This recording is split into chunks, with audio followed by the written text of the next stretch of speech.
What's going on, guys? Welcome to Revolver Live, the gaming podcast that says forget the past. The future belongs to the nerds. I'm the Beastly Gamer, today joined by the Revolver Live crew. And from our hearts, we say happy holidays to you. Briar Rabbit, what's going on, man? How you feeling this week? Pretty good. I'm drinking a bottle of absinthe. I'm ready for a show. It is Tuesday, not Sunday. What's up? It's going to be a great show. And guys, that is that is not a joke. That's the real shit in the bottle. You should have saw the pre-show. Gary Diaz, how you feeling today, my friend? I'm feeling suitably festive. I'm coming to you from the British holiday of Boxing Day, which I've heard you American compatriots are not too familiar with. Boxing Day, is that correct? Yeah, no I have to idea. hear this. Boxing Day. Well, the British people in the chat will obviously be able to corroborate my festivities here. In many ways, it's almost like a celebration of the consoles, which is quite apt for it being a gaming podcast. So Boxing Day dates back to the old English tradition of, Christmas Day. The wealthy people of the house would obviously receive their gifts and part ways and have festivities and turkeys. And the poor servants of the house, they'd be waiting on them hands and toes. And, where's their little something, something?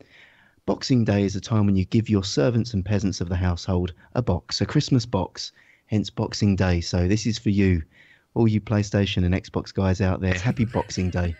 You sack of shit. I was holding on, too. I was holding on to every word. Like, this is interesting. Until you fucking dissed us. Gary, Leave it to Gary to just make a holiday to just find another reason to be an elitist. So it's like second Christmas for poor people? Is that what it is? It's kind of like, I don't know if it's second Christmas. It's more just kind of like, a nod to the poor. You're not rich enough to enjoy Christmas, so we'll give you Boxing Day. It's a You tip can of the have, hat, You can have the stuff that we don't want. Exactly. You serve me well. Here's a box of leftovers. Here's a bunch of regifts. You served me well. Here's a PlayStation 4. Exactly. Happy Boxing Day, Gary Diaz. All I have to do now is find a box that's suitable to ship my Yobo in, and I'll help you celebrate this year. Wilson! How you What's feeling up, today, man? my friend? Dude, it was great. It was great. Again, like I said, everyone gathers around the table. It was family. Yeah. We had the whole deluxe Lunchable thing going on where everything was, I could create my own snacks and And things. if It was anybody great, man. asks, you could just say it's hors d'oeuvres. It's hors d'oeuvres. It's that fancy pants Lunchable. But no, for real though, I was a little worried that we weren't going to get a So much white oregano Christmas. in here. It's ridiculous. Yeah, definitely got to have the oregano. Sorry. Oregano. It was, Yeah. it was great. We finally got a Oregano. little bit of snow on the ground. So I hate Christmas when it's not a white Christmas. So it was kind of cool on Christmas Eve to get some snow. So, whoa. Yeah, we talked about that actually. I believe it was yesterday, the day before, where you, Kate, and I played some Fortnite, and I feel that, being from up north, being from Ohio, but down here in Georgia, Christmas Day was like 65 degrees. And so Oh, really? There's no snow here. It's We got- actually We got snow like Christmas Eve into the morning of Christmas morning. So it was like we got a rain and ice storm like a day before Christmas. And it looked like it's just going to be bleak weather and shitty out. And then boom! Boom! We got snow. White well, Christmas. right on time. I'm dreaming of a white Woman, Christmas. Hey, baby. Well, guys, Revolver Live is a gaming podcast with 6 revolving topics, and you can be a part of the show by submitting your topics for consideration at revolvergamescast@gmail.com. That's revolvergamescast@gmail.com. We check that, we monitor that, so make sure you guys send in your feedback, your questions, your reviews, anything you'd like to that email address. We go live every Sunday at 6 o'clock p.m. Eastern at twitch.tv/Briar Rabbit. That's twitch.tv/Briar Rabbit, as you are right here. The video is then shared on YouTube at Briar Rabbit's YouTube channel and my channel, Beastly Gamer. If you're unable to see the live feed or the video format, please check us out in podcast form on Podbean, iTunes, or your favorite podcast service provider. And with that, welcome to Revolver Live, episode 22. 2 and 2. We are like we Chuck are Woolery. here. I'm here. We got a great show lined up for you guys today. Hopefully we can have some fun and have some witty banter back and forth. We were unable to kick it with you guys on Sunday because, Santa sucks. And usually when he comes down the chimney at the houses that have him and say, no show today. No show around my Too busy holiday. eating milk and cookies. Well, I thought you were about to say milk duds. Okay. Yeah, that would have been my Christmas. So, guys, we have 6 amazing topics ready for these guys today. But before we do that, I would say 3 amazing topics and 3 somewhat mediocre topics. well, don't tell me to the end of the show which were which. That way I can decide for myself. Before we get started with the show, Mr. Diaz, would you like to say a word from our sponsor? I would. I mean, they're a pretty good sponsor to have around this time of the holidays, a time of gifts, giving and receiving gifts. And I mean, what better gift, really? What sums up the holidays better than... What do you want in your box on Boxing Day more than a dick? Your master's dick? Perfect. Dick in the Boxing Day. That's how you climb the ladder. Holiday. Gary, that's how you climb the ladder. Yeah. That's how you reward the servants of the house, with your dick in a box. I mean, that's just a civil suit waiting to happen. Gary, I think, Gary, you'd make a great pizza man, but continue, carry on. Well, you know, from my perspective, a dick in a box is a gift so precious and majestic that really I think it shows the caliber of your persons and your true intentions to the beholder. And ladies and gentlemen, if you can't put your own penis in a box, then you can visit bagofdicks.com, where they offer a smorgasbord of products to suit each and every one of your specific pork salt needs, including the brand new box of singing dicks. Revolver are pleased to announce our sponsorship, and we are offering you, our perverted and debauched listeners, the exclusive and frankly ludicrous promotion of 20% off any order from bagofdicks.com using code RevolverLive. Now, we've had an absolute tidal wave of orders through December. You really need to get in there because stocks on dicks are low. The warehouse door, you know, the stocks in the warehouse, we can see the piles going down. If you don't want to be disappointed when you can't get the dicks you need, order dicks early. That's what I've always lived my life by. You know, if you see a dick, jump on it. Stock is down, but I hear dick stock is on the rise again, if you know what I mean. Yeah, and there's nothing worse than being disappointed in your dick. So make sure you get it on time. Order it now. I mean, if you're not already convinced about the perfect marriage of penis and confectionery, then head to bagofdicks.com and use your Revolver Live promo code for a discount on the order of bologna ponies. Remember, Revolver Live code for 20% off. Thank you. Yeah, I don't know how you read that without cracking up every time. He never breaks character. It's just what Gary never is. breaks characters. And every time I hear him, I feel like I could be 70 years old, and every time I hear it, I can't hold it in. It's just so fucking ridiculous. The depths that his mind had to go to formulating that amazing ad read. Thank you, Mr. Diaz. I mean, it's heartfelt. It's genuine. You can't fake emotion about that. When I talk about something that I'm genuinely passionate about, you know, dicks, it flows naturally. You know, if you got me talking about anything else, I'm a blubbering mess. But give me a nice, veiny, throbbing cock to discuss, and I'll wax lyrical for hours. You sound, with your accent, you sound like a person with an IQ of 260, and then to hear the words "baloney pony." Yeah. Suddenly it makes you feel much smarter because that's the kind of shit a regular guy says. That's amazing. Yeah, Gary's got a way of words. So before we get into our topics, we'd like to discuss Revolver Plays. I don't know if Mr. Diaz actually has figured out what he wants us to do yet, or maybe would you like the show to think about it, Gary, or do you have an idea what you want us to do? Got a couple of ideas, but I need to do a little bit of research. So by the end of the show, I will be able to announce what we're going to be playing on Tuesday for Revolver Plays. But I think we should discuss what we played last week, because some people might not have tuned into Briar Rabbit's stream to see it. And basically it was your topic, so please take us away. What did we play?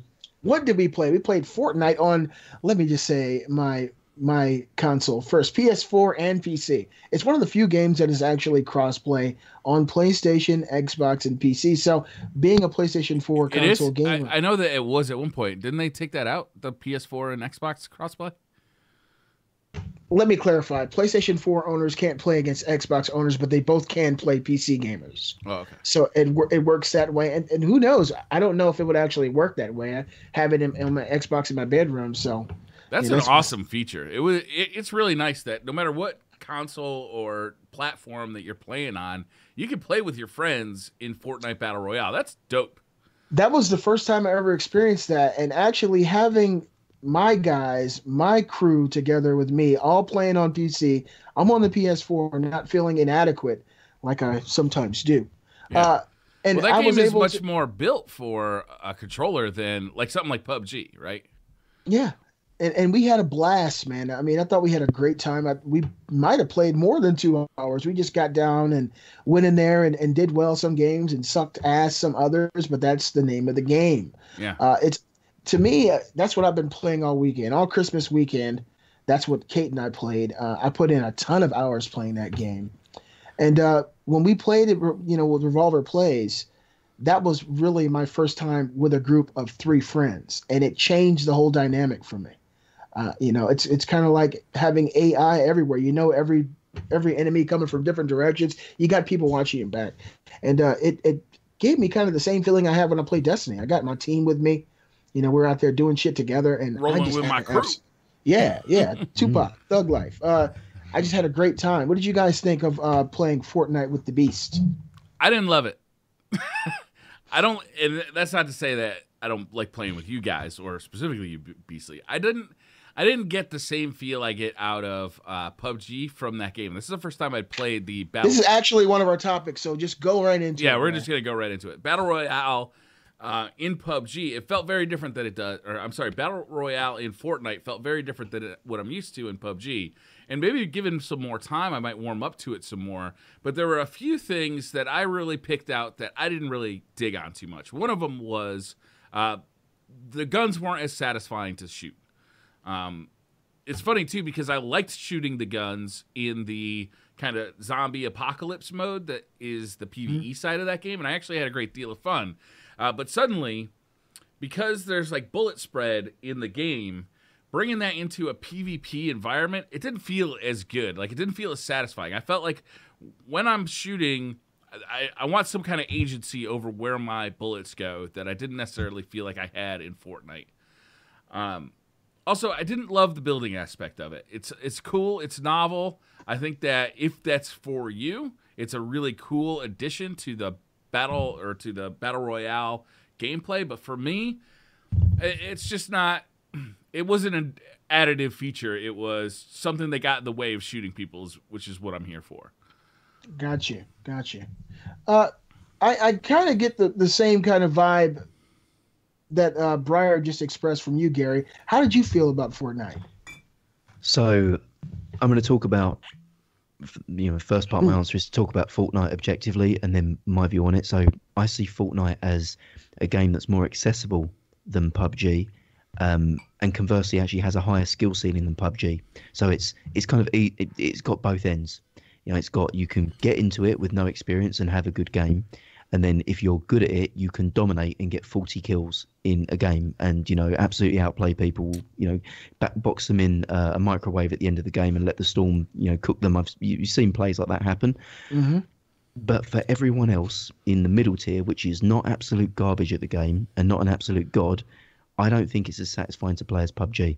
So if you've got a little bit of skill and you can play a Battle Royale game, I feel like you have more satisfying engagements and more fun just traversing the map and approaching encounters in PUBG than you do in Fortnite. To me, Fortnite plays out the same, and again, I'm talking middle skill player, plays out the same all the time, which is I see someone, I panic build, I start throwing grenades or shooting explosions at them, and I try to shoot out anything that they're built in and spray AR shots at range till I kill them.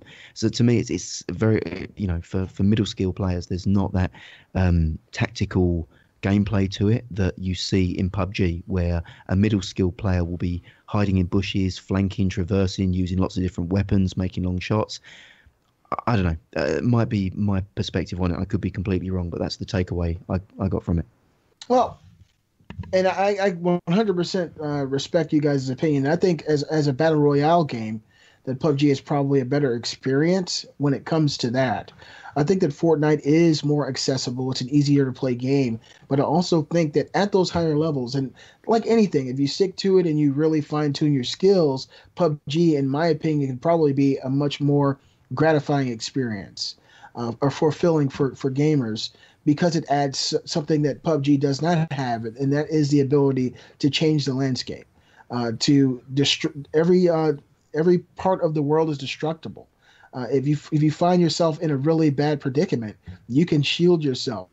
You can cover your friends in ways that you can't in other games.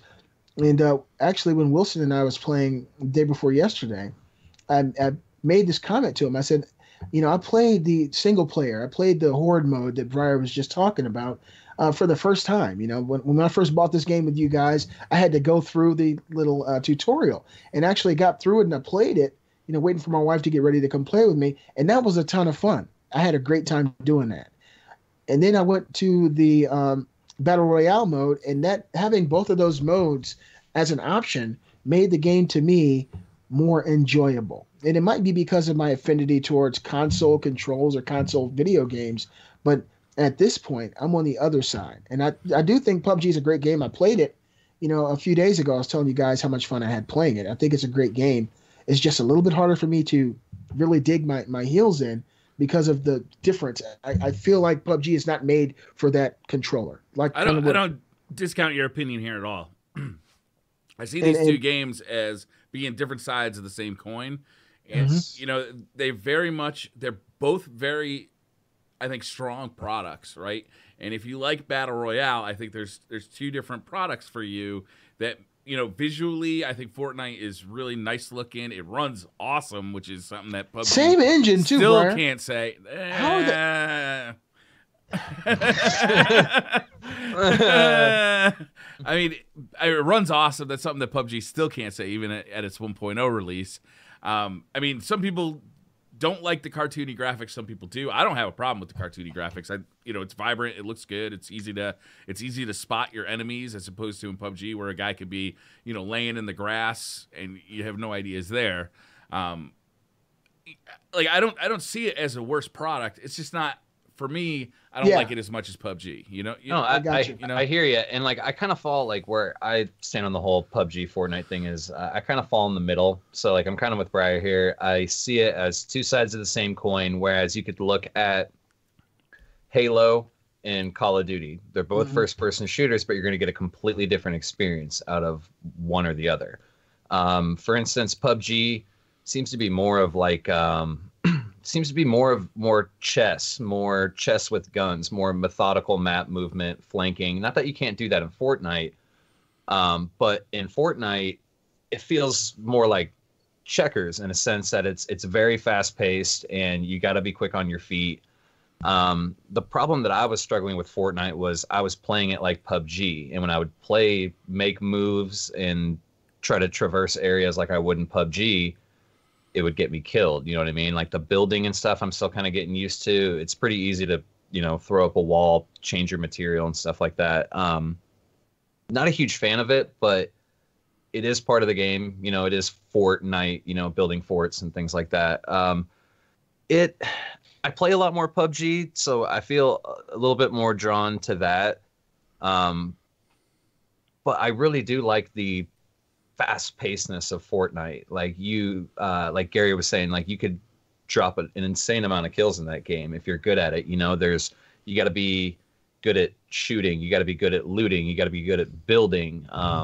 And there's some really cool what do they call it, swooping, where you fly in or where you jump up on the tire and pull out your glider and glide over someone's structure and stuff like that. There's some really cool things you can do.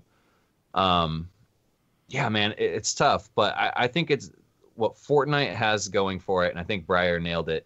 It's very accessible and it's free. You know what I mean? And it's, you nailed it. It's a good introduction to battle royales if you've never played one. Yeah, I mean, that's another aspect of the game that I don't think of nearly as much, because I actually paid $30 or $40. I forget what it cost us when we first got Fortnite. I think it was 30. Okay, so we paid money for it, so I still see it as something I bought. But if I hadn't bought it initially and I downloaded it and I played it, I would have saw, of course, there are contrasts. Graphically, I probably like PUBG and the realism a little bit more. It's more, my style. I prefer games that look like that. But I would have, conceded it looks more like Borderlands, but that thing that you're chasing is there. The team effort is there. It runs really well.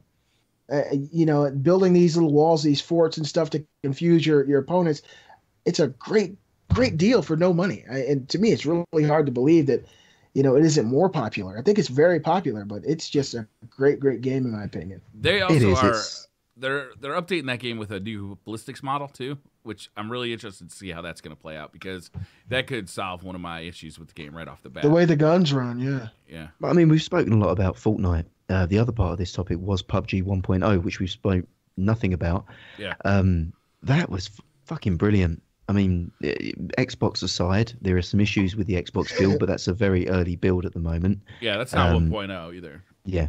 If we look at PUBG 1.0, which is the PC full release, it is miles apart, like worlds apart from what we played in the summer. So, Briar, Wilson, if you guys hit up the PC release at all, what did you guys think of it? Because the desert map and the vaulting and everything about the game just feels polished now. Thank God for that. Was it Saturday when we played, Briar? I think it was. We played like 3 hours, something like that. Yeah. Yeah, man, we were having a blast. We were loving the just the new terrain. Like every now and then you'd get the old map. I don't think we got the old map that entire day. I don't think we did. did. Yeah, I played like four matches and didn't see the old map either. That'd be a great game. Very to play. very heavily weighted towards the new map, but that's okay because it's awesome. It's vastly different. It's a desert terrain. Doesn't feel. You don't really get the feeling of there's going to be a town on the other side of this hill. It very much feels like you're in the middle of a desert, and you don't, unless you look at your map, you don't really know which way to go. Vaulting is great. The new scope system with the 8 times, being able to switch like to 4 times and 8 times. If you use your mouse wheel, you can zoom out with the 8 times. What else was really good? Oh, dude, there's like the bus. There's like a Volkswagen bus, like a Volkswagen van from the beginning Wilson's of Back party to the Future. bus. Dude, yeah. And He found we were cruising around in it. It was great. It actually looks like the Libyan terrorist bus at the beginning of Back to the Future. that white bus. So anytime we'd roll up on one, Briar would be, I don't know how they found me, but they found me.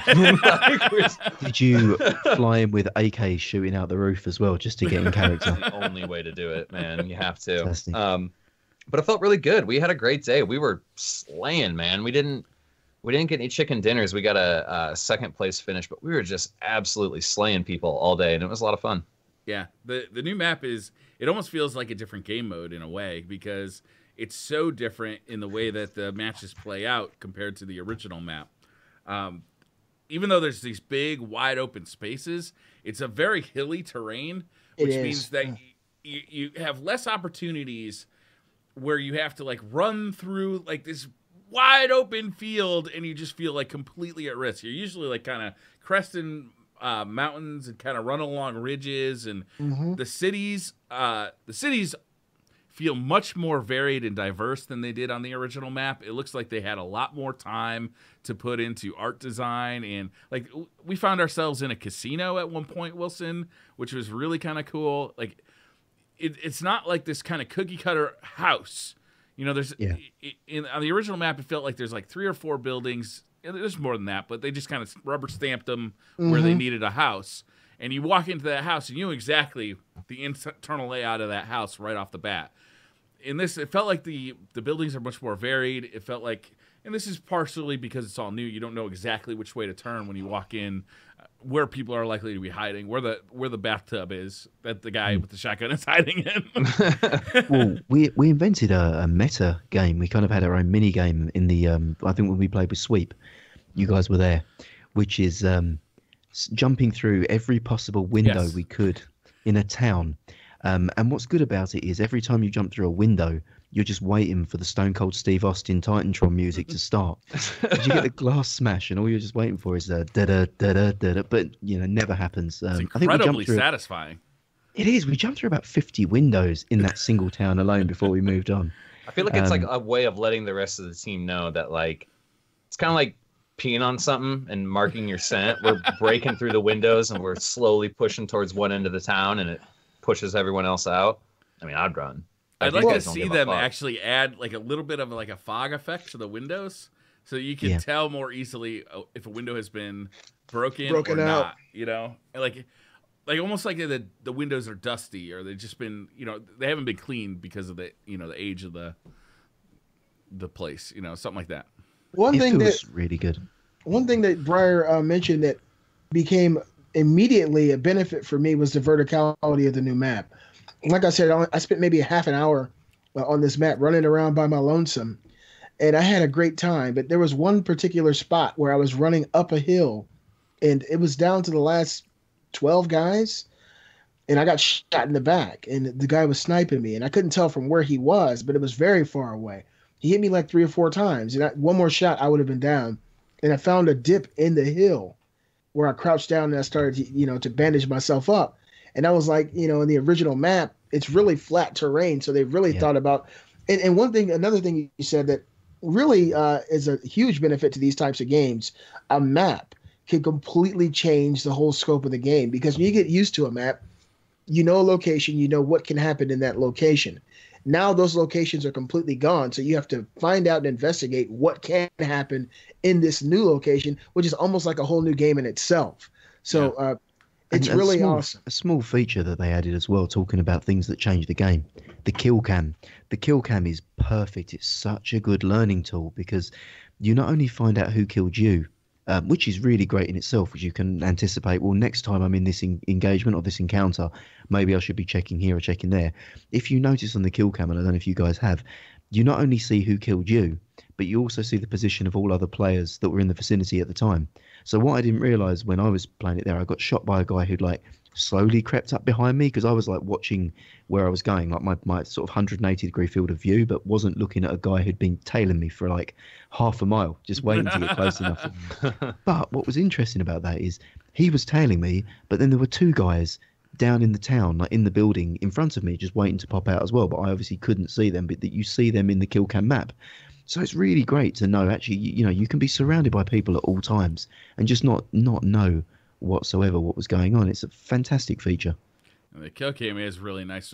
Me and Wilson, we ran into a guy that had either god-like reflexes or was cheating. I mean, and it was nice to be able to see that in the kill cam, right? Because this guy, he turned on me first and then on Wilson, and it was 4 headshots to both of us, boom, boom, boom, What? boom, boom, boom, boom, boom, boom, that quick. It was crazy. Yeah, I'd like to think that he was a god with an aimbot. It's the only way you can beat us.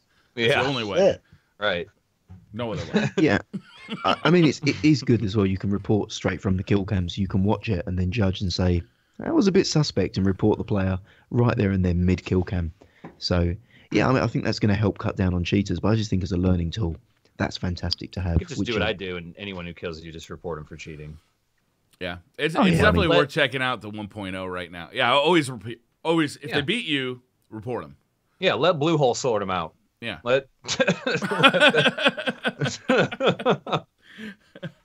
I'm hoping to see a teabagging option added to the game soon. They need to do that. Emotes would be really cool. Yeah, bag boats. Mm-hmm. Starting off with a teabag, then maybe a dab. T-motes. T-motes? All right, so the next topic for today's show is, what did you get for Christmas? The best and weirdest Christmas presents. Who'd like to get started? I'll go, because I had time to think about it, because it's my topic. So I'll start off. I got a couple of Destiny action figures. I got Lord Saladin he's going to be my sleeping doll. He's going to be who I spoon at night. Good choice. And I got What's your wife going to do? She's going to watch you spoon the doll? I got a Vault of Glass Titan with the Helm of St. 14, which is really nice. Nice. I also got, for my wife, a plane ticket to Guardian Con this year. Oh, which was a really fucking nice gift, man. I was kind of blown away. So I'm really it kind of enhanced my excitement for Guardian Con, which is still a ways off, but we're thinking about 6 months, 7 months away. Be here before you know it. Yeah, June time. But without a doubt, the present that I appreciate the most, without a doubt, because this is something that I've been asking for since I moved into this house and was always told, no, it cannot happen. I got a Keurig coffee maker for the office. Fuck. You're the man, Briar. Look at his eyes. A happy man. I don't even have to leave the office to make coffee. There we go. That was gonna be my question. You don't got to do shit. Briar, all you I gotta put it on my desk so I can just sit here.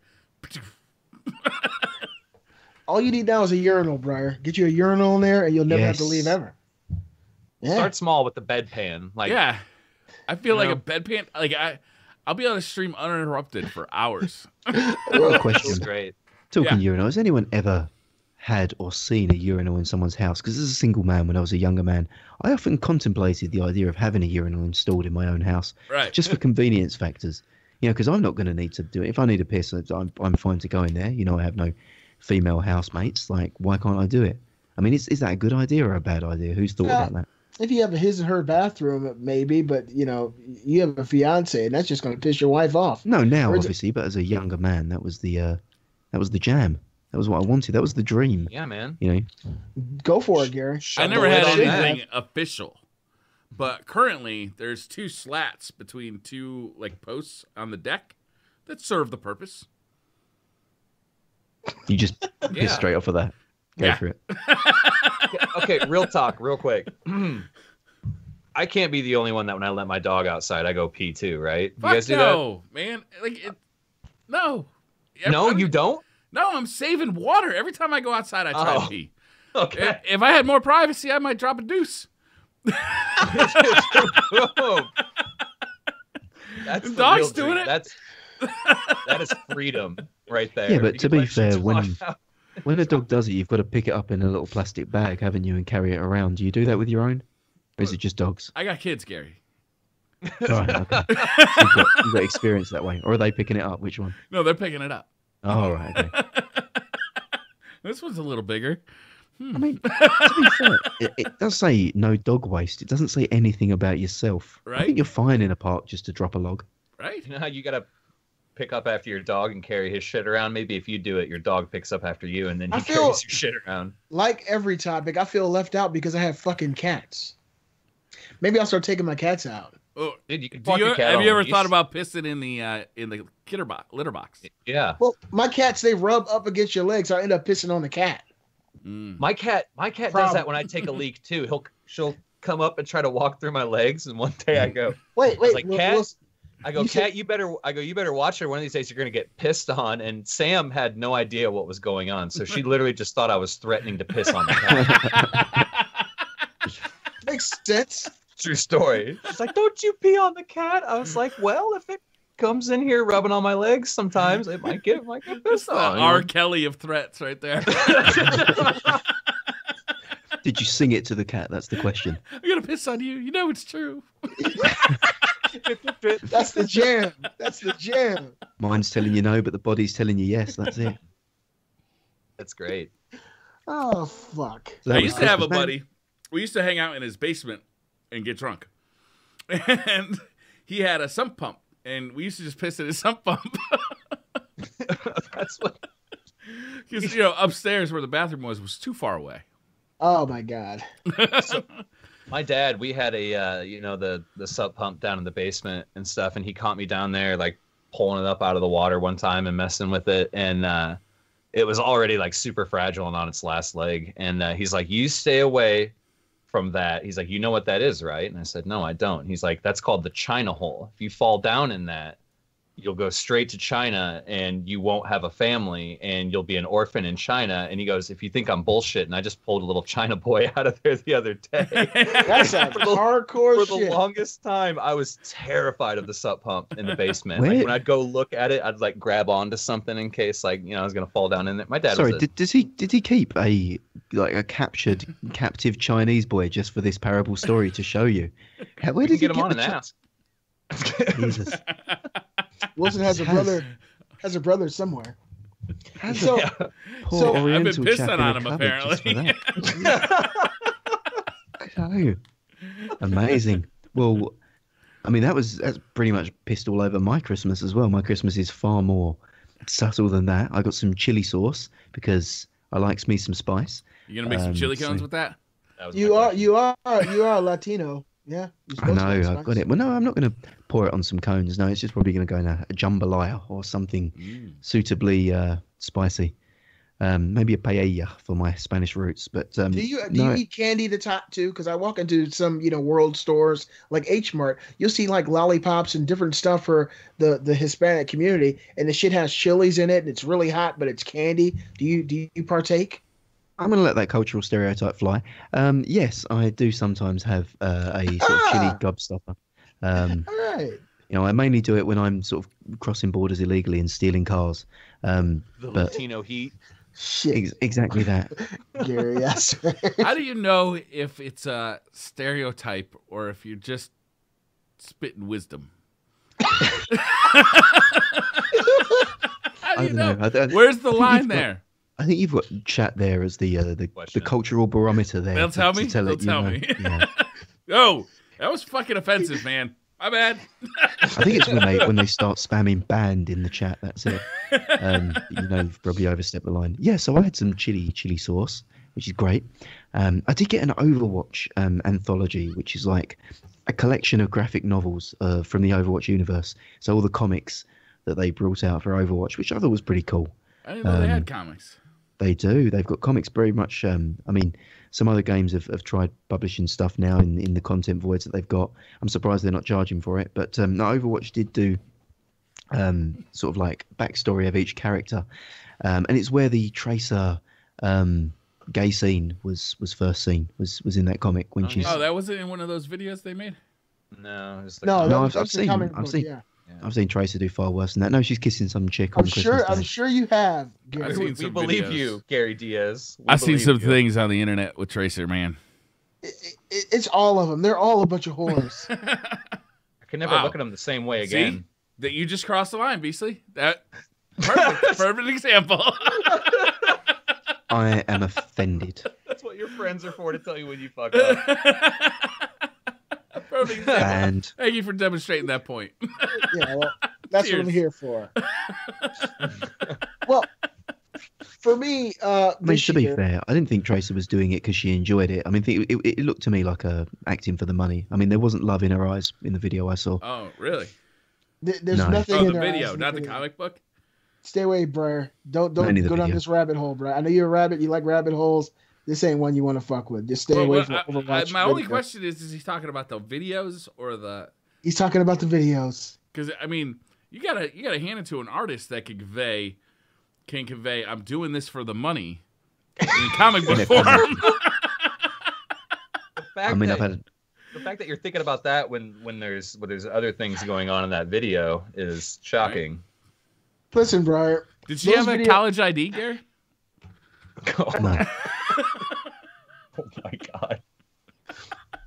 Those videos will do the videos will do something to you, Briar. You know, I have a computer, I have the internet, and I've seen some of these videos, and upon watching them, I immediately felt like banning all my children from playing Overwatch because I know now what these characters are really like. Does it change your view on Overwatch? No, the game's still great, but I feel like I'm playing with a bunch of whores. You know, my girls are 7 and 5, and they love these characters. Twice.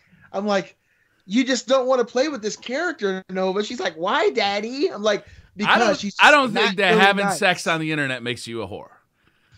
I think it makes you the kind of person that I want to get to know better. I'm sure it does, bro. Like, I mean, I don't understand why you're shaming these fine young ladies who are willing to bear everything out on the internet.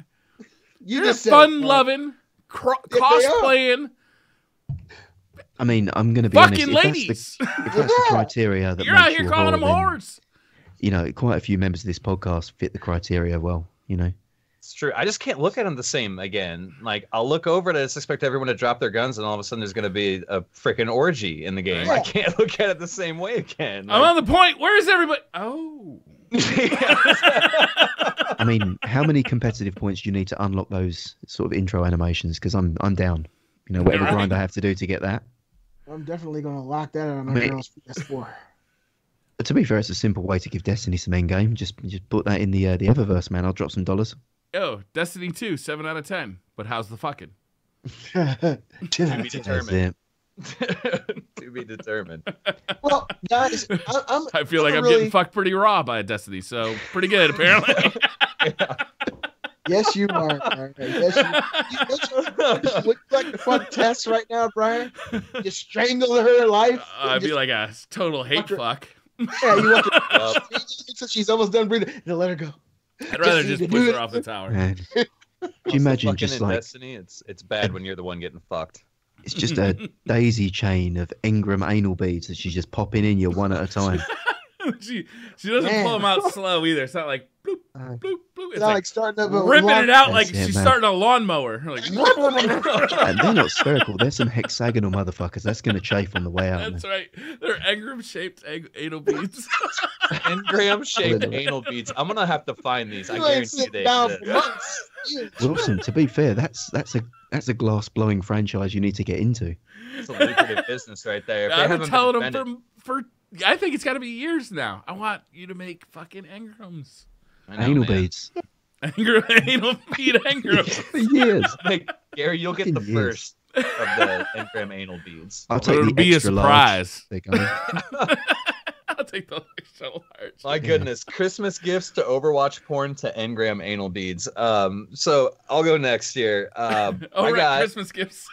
Christmas gifts. I got a Switch. I'm stoked. Yeah. My mom got me Yeah, a man. Switch. Welcome I'm to the pumped, revolution. Man. Yeah, man. She got us Zelda Breath of the Wild and what is it? Mario and Rabbids. That one. So we still got to pick up Mario Kart and like Mario Odyssey and stuff. Mario which- Odyssey, get it, please get it. Don't worry I about will. it. I was really Skip happy to see that, Wilson. That's Me all too, you man. need. All right, let's hear some first impressions, man. Like, what do you think so far? Loving it. Took me a while to get used to these controllers. My hands are huge. Yeah, get the so- Pro Controller for sure. Yeah, we're definitely going to invest in that. I'm absolutely loving it. We left my parents' house, went to Sam's parents for like 3 hours, and then that's all me and Sam did was play Breath of the Wild. I take that back. We did play a little bit of Overwatch, but then I went right back to it. I'm absolutely loving it, man. I'm excited. I can't wait to 10 million sold. get a little further into Zelda. I can't wait to play some Mario. But the good gifts didn't stop there. My mom also hooked me up with a $50 Steam card, which I spent in about 50 seconds. I think it took me less time to type in, or I'm sorry, more time to type in the code than it actually did to pick out the games and spend the money. So that was pretty cool. And you had mentioned weird Christmas gifts. Okay. This is kind of fucked up. Now keep in mind this is from my grandma, mind Please you. be anal beads. Please be anal beads. From the This What guy. the Oh. fuck? Granny, thanks. You I can don't- slice your bread better now, honey. Look at this thing, dude. Crikey, that's not a knife, mate. This is a knife. Like, Is Yeah. your this is- motherfucking Crocodile Dundee? What is going on? I don't need this thing. And you know what's even more weird about it is that it says like it's like laser engraved Merry Christmas with like a sleigh ride. Your grandma is a Yeah. gangster, I'm like, man. Fuck you, but Merry Christmas. Like if I have to wield this thing, I think limited that, edition, only 1,000 made, limited edition. Now listen, Wilson, if you ever decide to become a Santa-themed serial killer, you already have your weapon. Your That was- grandma. I find that Here's what happened. ominous. Your grandmother was up at 4:00 in the morning 2 weeks ago, and all of a sudden this dude came on selling some knives. He's like, You're gonna want check this for your out family. this 2017 Merry Christmas Bowie knife. Limited edition, one of 1,000, and if you order one now, I'll throw it in Nintendo Switch. I don't even care. Like it's just you're just giving it away. well, I see that as an ominous warning, man. The elderly are wise people, and she sees some shit brewing in 2018 that she Right. wants to prepare you for. They Yeah. say That's it, history repeats itself, and she's preparing you for what she's already lived through by I hope giving not. by giving you a fucking 18-inch knife. Grandma's not that old. Holy shit. Yeah. But no, maybe I'd like to think she just knows I'm a fucking warrior. You know what I mean? Warrior, Yeah, man, thug life. knife warrior. For me, it was a little bit more slowed down. I got a gift that kind of is a gift for her, but she got it for me. Now, I don't know about you guys. When it gets 50 degrees, I still have my fan on. Actually, I want to say back in August, I still had my air conditioner running at nighttime. I mean, so I like it cold at night. I'm one of those guys where I'll get under the cover, I'll get under the sheet, and I will crank up the coldest temperature. Is it So we gotta- August the hottest month of the year? Oh, I'm sorry. Let's keep moving. September, October, when it gets cold, super cold down here in Atlanta. Anyway, right? Right. You need coat and moon boots weather, and we got a August. king size. A king size electric blanket, Briar. I also got new clippers because mine are about 12 years Hair old. so- clippers or nail clippers? hair, Briar. Hair. Okay. What? Yeah, it's all gone. It's all gone. I had to test it You out. don't have you know. nail clippers? No, How do you cut your nails? I put them in my wife's mouth. with a big ass Bowie knife. Yeah. That's how you fucking go. And look, since I had pretty much all the video games, right? And I was kind of on the fence about the whole idea of the Xbox One X. I decided not right now. And so she was looking at my wish list of games, and she got me like the only game that I don't have that I really wanted. What's that? And that's Final Fantasy 12, the remake for the PS4, the Zodiac Age. Final Fantasy 12 is my second favorite Final Fantasy game of all time. Is 12 the one that was like the political intrigue one? Yes, with the judges. No, is it political? I guess there's a king and a queen, a prince dies, and all this crazy shit happens. Is it a PS2 game or a PS3 game? It's a PS2 game. PS2. I have 2 copies of it over there for PS2. I bought it twice. I bought the Steelbook and I bought the original, and so it was one of those games that I really wanted to test out and play. And I've watched the intro a couple of times, but like many other RPGs, I haven't had time to get into it just yet. Well, I mean, with how much you enjoy Final Fantasy. Let me just say this. When you get to my level of parenting, I have 5 kids. It gets to the point where, Christmas is really about the expression of your children's faces. I got 2 kids in high school, so they're at the point now where I don't buy them shit. I just give them money. Yeah, it's getting to that point, right? Where I can't, Brett's about to be 17. Brennan's about to be 16. And so it's not like, they have PS4s. I don't want to pick a game for them.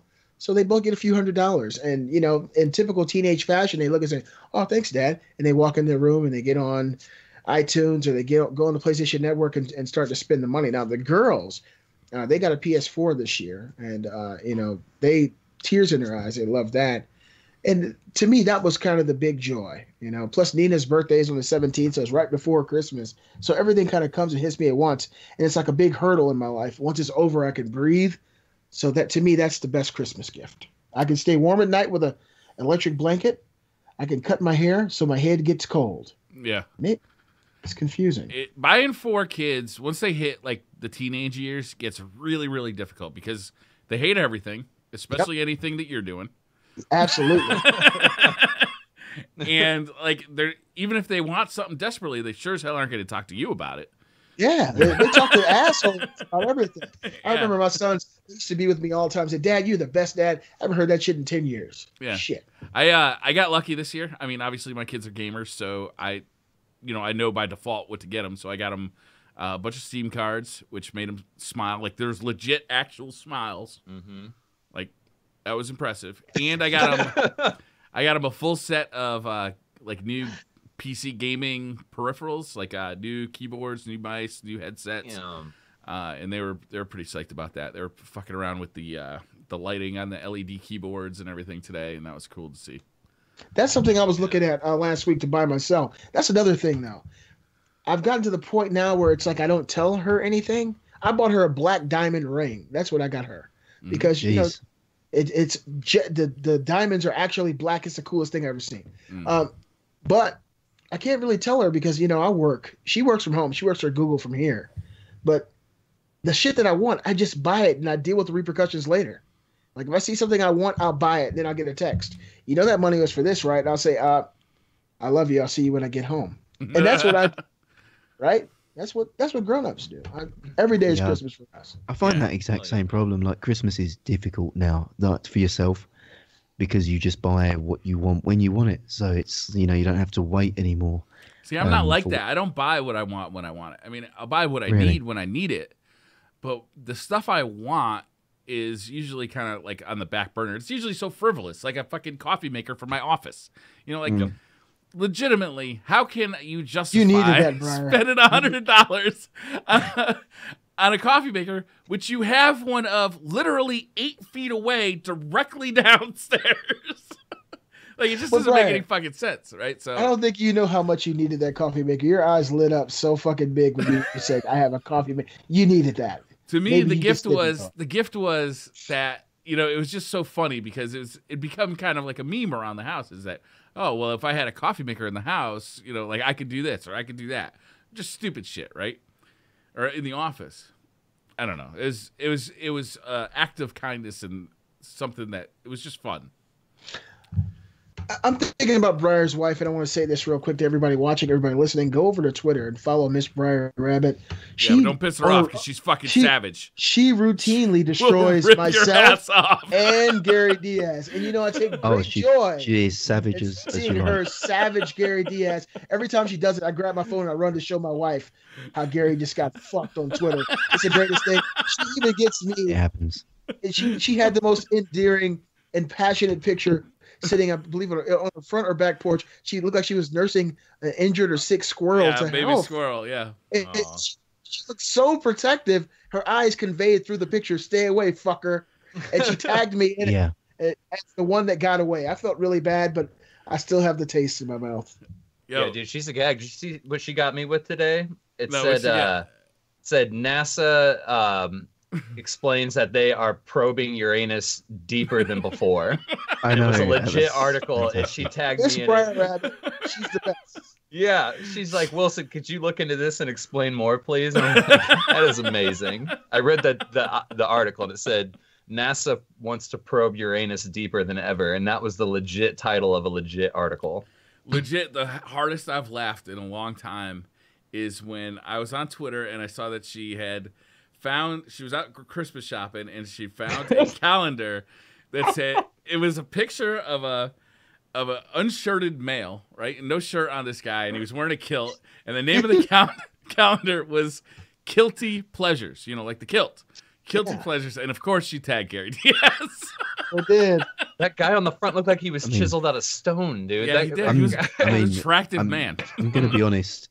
Easiest wank I've ever had. So, not a bad time. Yeah, so follow her, but be careful. Yeah, you don't want to fuck her up because she will get Certainly not suitable for work. Miss Briar Rabbit is not suitable for work. All right, so we're having a lot of fun today, guys. It's kind of a slow show. I feel like things are slowing down. This is great, actually, to be totally honest. The next topic is one of my own. So this holiday, I spent almost the entire weekend in this small space, my office, with my wife, my girls. I showed you guys videos of us all playing Fortnite together. And starting from Friday, when I got off work, I stopped and got some Jack Daniel's bourbon. And I couldn't find eggnog. So I literally drove around for about an hour looking for eggnog. I went to the next county, went to every liquor store. They were all out. And then on my way home, I just stopped across the street at Wayfield. They had a surplus of it. It just blew my mind. Anyway, when I got home, Kate and I devised a drinking game. Now, for people who don't normally drink, actually, this is the first time I've had bourbon in probably, it's been 8 years. Perfect opportunity for a new drinking game. Yeah. And so we devised this Christmas drinking game. And the way it went was we were playing Fortnite. And the bad thing is you really want to take in some alcohol. You want to do it at a pretty decent time, but you don't really think through the game. And so I thought of a game. It didn't make much sense, but it sounded fun. Playing Fortnite, every time you kill someone, you take a drink. What it was eggnog mixed with bourbon, spiked eggnog, and it was really good. Or every time you get killed, what the fuck is what, Gary? Are you the fuck is eggnog, man? It's don't do all this, the Gary. time. Oh my Gary, god! Don't fucking Boxing Day, and you don't know what eggnog is? Yeah, like, shit. No. I've heard about it. I've heard about alcoholic egg juice that you guys drink. It looks like curdled semen from what I've seen on the internet. I take offense to you guys. I have had a sip of eggnog one time in my life, and I was like,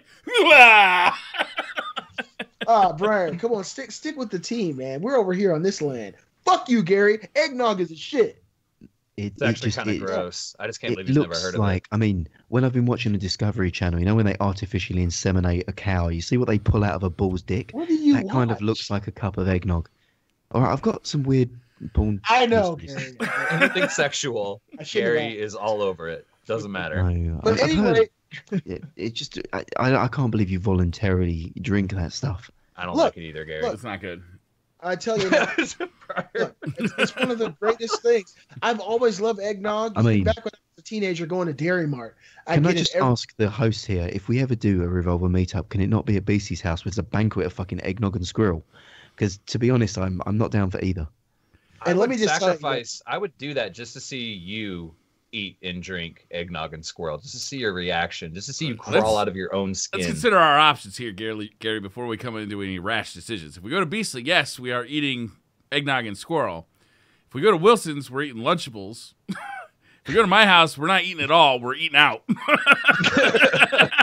So let's really kind of weigh our options here. Weigh these options. I'm down for Wilson's because there's a big bag of weed there. So Yeah. These Lunchables that taste buddy. extra You're right. good. You're right. Road That's the trip. Cheetos. I think I want to go to Wilson's house. Yeah. I remember those days. But this game didn't work out too well because when you jump into the world, you got your drinks. First thing you want to do is kind of hide because you don't want to get killed. But you also don't want to kill anyone because you don't want to get too drunk too soon. And after about 30 minutes, we said, fuck it. Let's just play the game like we normally do. And we ended up getting smashed. And I think it lasted for 2.5 days. I woke up out of it, a few days later. And we were still playing Fortnite. We played. And the question was, have you guys ever played any crazy drinking games? And if so, please explain. I've got, I could go. We did the whole Destiny, raid drinking party where you wipe, you drink. If someone dies, you drink. You progress an area, you finish your drink. Mostly everyone who's done video game drinking parties has done that.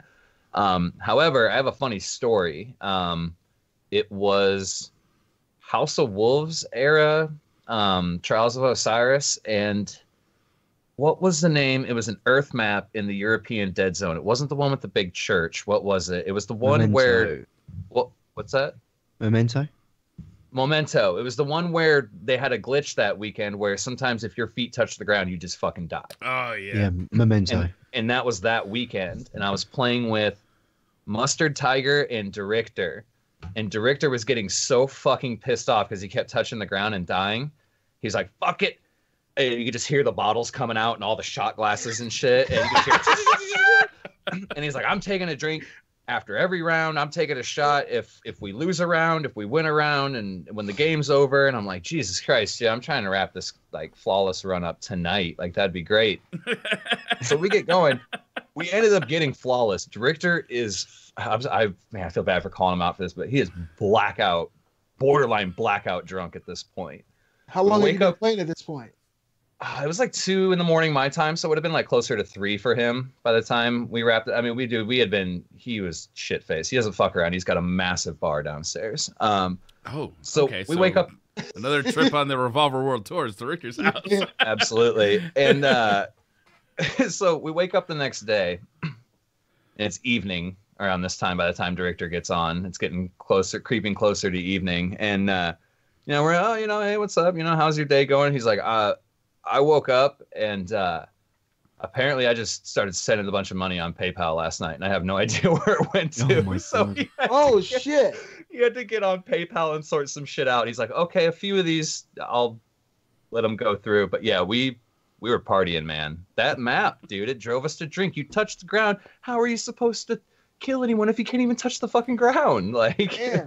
Well, just remind me never to play a drinking game with you, Wilson. I don't got the money to burn like that. Shit. That's a toxic side effect. dude, Director goes hard. Shit. It was all in good fun. Like, he got it sorted out and stuff like that. Like, it was all in good fun. But Yeah, I'd panic. Whew. I'd wake up and say, what? I got what? So, real quick, Briar, Gary, have you guys ever played a drinking game that was crazy or got crazy? Please give us an idea of your past. So we can I report have to indeed. stories. I think Briar's probably got the best story, so I'm going to save him till last. He seems like a man who's had a drink. Yeah. But my own, I it's got actually one right now. when I was in university, which you guys would call college, for some reason. It's called college. Maybe not. It was the Centurion, which you guys may have done, which sounds like relatively harmless. And it sounds, relatively pedestrian when you discuss it or describe it. But when you do it, my God, it will get you blackout, shit-faced drunk within 100 minutes, which is the great thing about it. So you've got an hour and a half before you go out. Well, 100 minutes. And the concept of it is that you pour a shot of beer every minute on the minute for 100 minutes, which doesn't sound like a lot. One Yes, it shot of does. beer. Well, okay, maybe you're an intelligent man, but me being but a wee nipper, a novice to the world of drinking, thought a shot of beer, like that's nothing. And you know what? It starts off very much that way, where you'll drink a shot of beer, you'll put the shot down, and for the other 50 seconds, you're sitting there thinking, this is ridiculous. We're just talking amongst each other, talking shit, and then, going through. After the first 10 minutes, we'd done 10 shots, and we thought, this is ridiculously easy. Let's start like mixing it up, and we're doing vodka orange juice in the downtime. Anyway, come to about the 50th minute mark when you're on 50 shots of beer in, and you realise, well, I've just done 16 cans. We're still going through. This is quite a lot there. You're spending, I'm going to say, the first 45 to 50 seconds after each shot just trying to hold it down and not vomit. And then you've got 10 seconds of pretty smooth time before you pour another shot in and go through. I've got to say to you, we never actually went out that night. We just sort of got to about minute 95 and just passed out in our own puke. It was one of the most magical evenings that I've ever had. I woke up when I actually climbed up a vertical radiator that we had in the student accommodation and pulled it off the wall onto myself in some sort of strange, I don't know, sadomasochistic moment. So that was an expense that had to be covered. But yeah, for any of you young impressionable people out there, it takes 32 cans of beer to complete the Centurion. So go into it prepared and enjoy Christmas. Those minutes turn into seconds by the time you get closer to that hour. You're like, it's already time to do another one. Are you a drunk climber, Gary? Did you like to climb on shit a lot when you got drunk? I was a drunk climber. Yeah. I was a drunk nude. Whenever I got drunk, I always like to take my clothes off. I had a buddy like that. He was awesome. There's just a certain thing I like to sing, and I like to take my clothes off. But basically, I turn into a cheap stripper. I can't wait to drink with you, Gary Diaz. My God. I'll just hold the camera. All right, so for me, high school in me was all about drinking games because I grew up in a small town with not shit to do. It was like a 45-minute drive to go to a movie theater. Like, it was that kind of town where it was just like there wasn't anything but fucking like rural roads and like cow fields, and like it was just nothing fucking there. So we used to drink. We used to go out in the middle of the fucking woods and drink. We had ping pong tables that we had like carried 4 men to bring out to like campsites so that we always had a beer pong table. We played strip beer pong. We played fucking asshole was a really bad one where you basically just force somebody to drink as much as you wanted. Yep. That was a cruel and unusual fucking drinking game. But the worst drinking game I've ever played and the worst experience I've ever had playing a drinking game was playing chess for shots in college. Every time you lost a piece, you had to do a shot. Of what? Whatever shitty goddamn alcohol that you could afford in college, which was probably like bottom of the shelf fucking plastic bottle vodka or something. McCormick. Yeah. He knows it too. So I remember sitting there. And the thing about drinking games too that's dangerous is that you don't feel that drunk when you're sitting down. It's not until you stand up and you get the blood moving that all of a sudden you realize, oh, I fucked up. So I remember sitting there and playing 2 or 3 games of chess. And I was winning, so I was doing good. I wasn't good at chess, but it was, just like, college kids that were just playing drinking games. And, drinking games were supposed to be in college. In high school, drinking game was just get fucked up, have a good time, pass out somewhere. In college, it was like a pregame show. Right? It was like, we're just going to have some of this cheap booze before we go to the bar and pay, $8 a drink. Yep. You know what I mean? Well, this night, I didn't realize that how many pieces were on the board, for one thing, and how terrible these other people were at chess that I kept winning. Because I'm not a chess player. I don't know how to play chess. I think they were fucking with me, maybe. Just keep them at the table all fucking night. I was doing shot after shot. I fucking fell out of that chair, man. I fell out of that chair. I don't remember. I'm not a blackout drunk.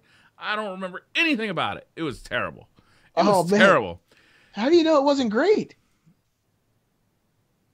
I mean, you hear those stories the next day, right? And you're like, I really did that. Yeah. But yeah, real quick, chess for shots was a bad idea. Asshole was fun, though. I used to be a dick, though. Yeah. I never heard of that. I'm happy I didn't grow up with you. Oh man, you set somebody at the table to be the asshole, and the only way they can roll out of it, I think they had to roll like it was a dice game, right? Or was it a card game? It was a card game. It was a card game. They had to like have a specific card or something happen on the table that was super rare. Certain But if suit. you were the asshole, anybody at the table could just tell you to drink randomly. Yep. And I would. A lot. Yeah.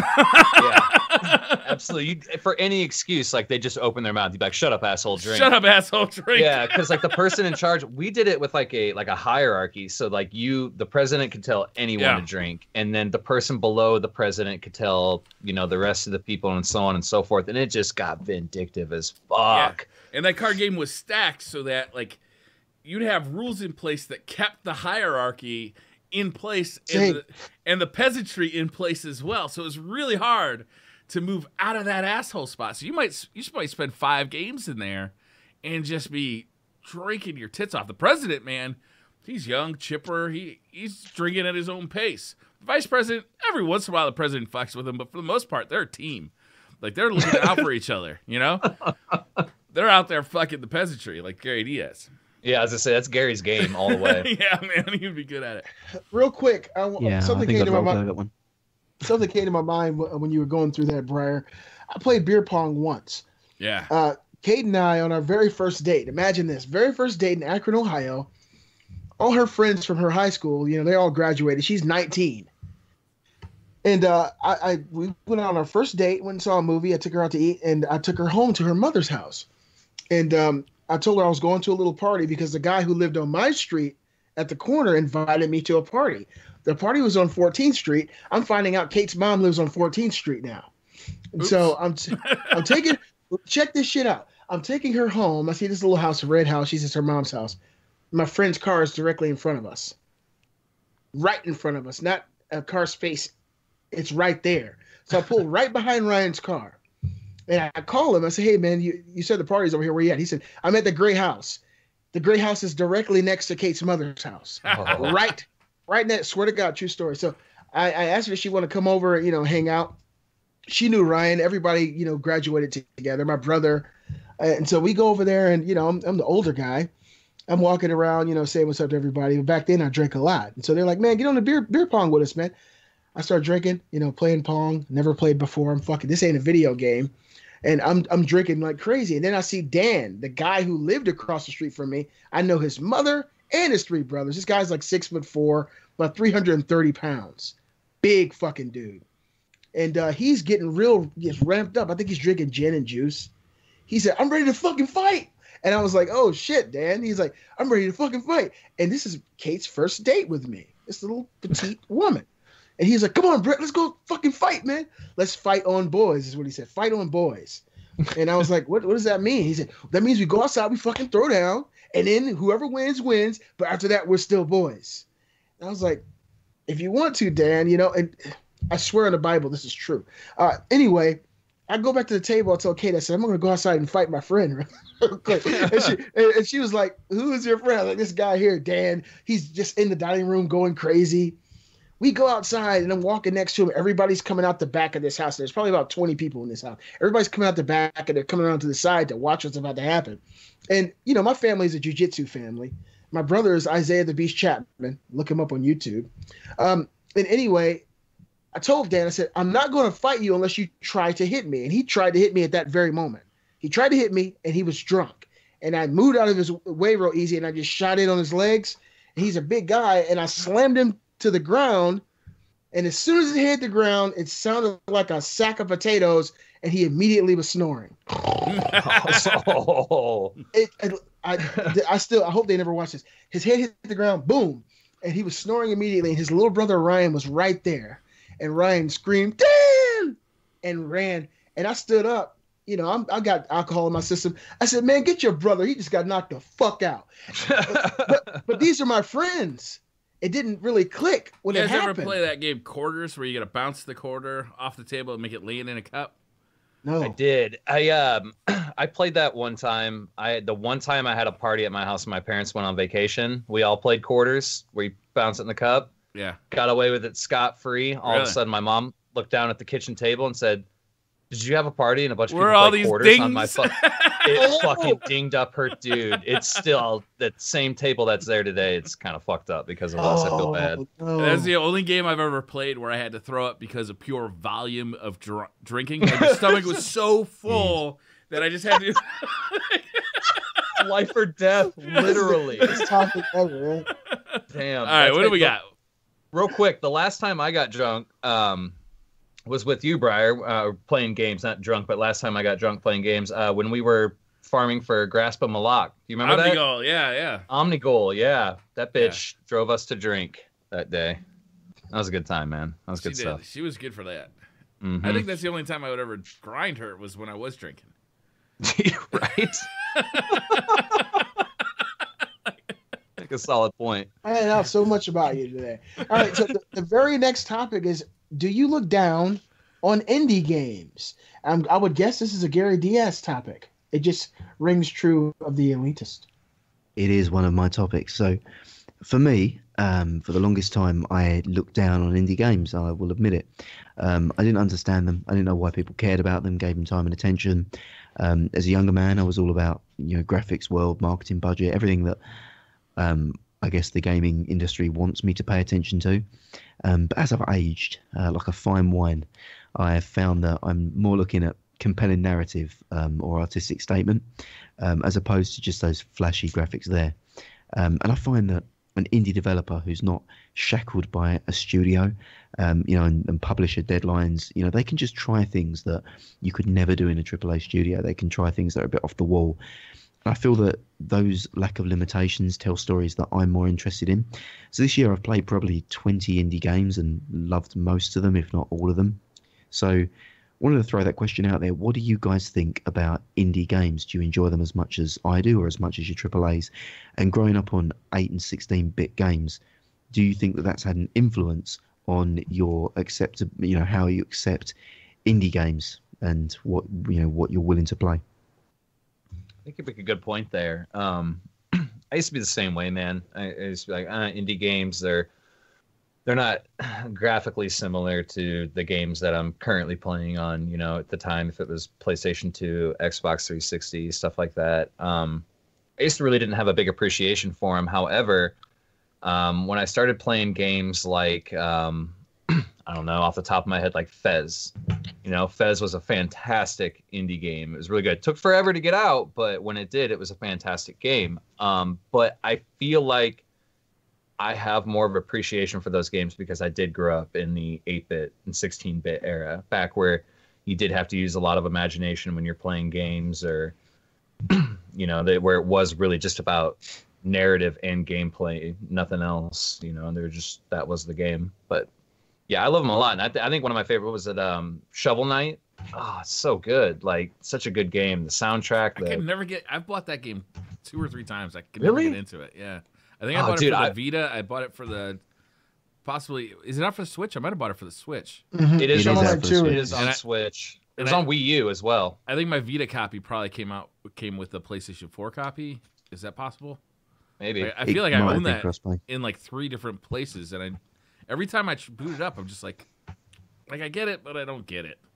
Man, I loved it. I thought it did. It reminded me a lot of like you've got like the Super Mario 3 overworld where you're going around, but it had a big like DuckTales NES vibe where for sure with the pogo bounce on the cane and stuff like that with your shovel, and that was one of my favorite NES games of all time, which also had a killer fucking soundtrack. But they're great. I think it's awesome. Like Gary said, they're not shackled with all these big company restraints and deadlines and this is what you got to do in microtransactions and all this shit. It's cool to kind of take a step away from the hustle and bustle of AAA titles and look at someone's like creative expression through a video game and have a great time. And they're usually cheap too.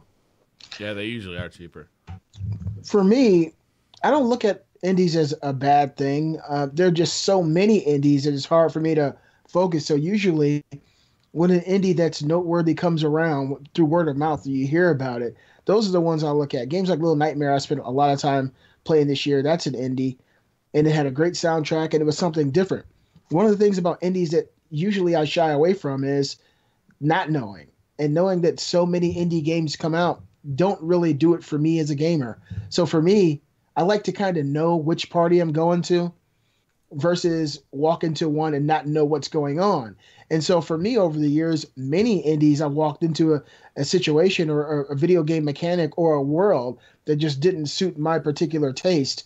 But of course, there are those indies that you play that just knock your socks off. And so for me, it usually has to go through a few phases in the public. It has to go through a few phases so that that notoriety is heard, so that people can actually hear that this is an awesome game. It's something you need to look at for me to actually notice it. Because if you took a table and put every indie that came out in 2017 on it, and you had to play them, you just wouldn't have enough time. It's so hard to judge quality based on screenshots, especially with indie games. That you're right. It's really hard to weed through the chaff. So you have to wait. Games like Ukulele, that's an indie. It seems like a AAA type of experience, but it's technically an indie.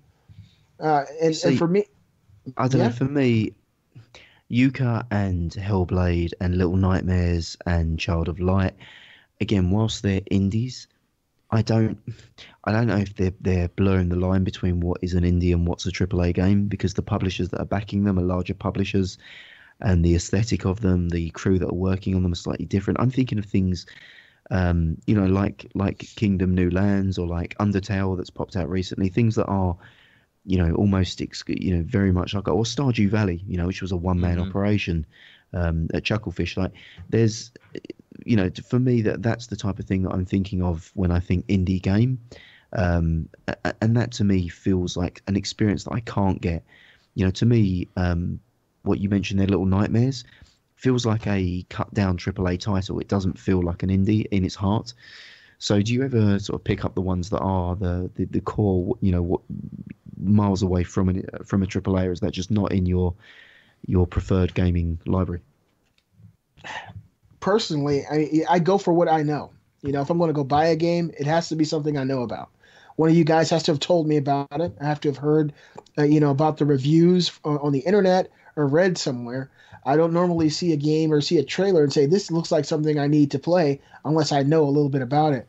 I guess it just comes with getting older and managing your money and wanting to put time. You want to put your effort into something that you feel like you're going to get something back from. And I know a lot of these games, Super Meat Boy, that was an indie, wasn't it, when it came out? Yeah. Those type of games are great, but the reason I have them, I own them, is because I heard about them, and it was renowned. People would all speak very highly of these type of experiences. So, like I said, there's just so many indies out there, and I know there's tons that exist that none of us have ever touched.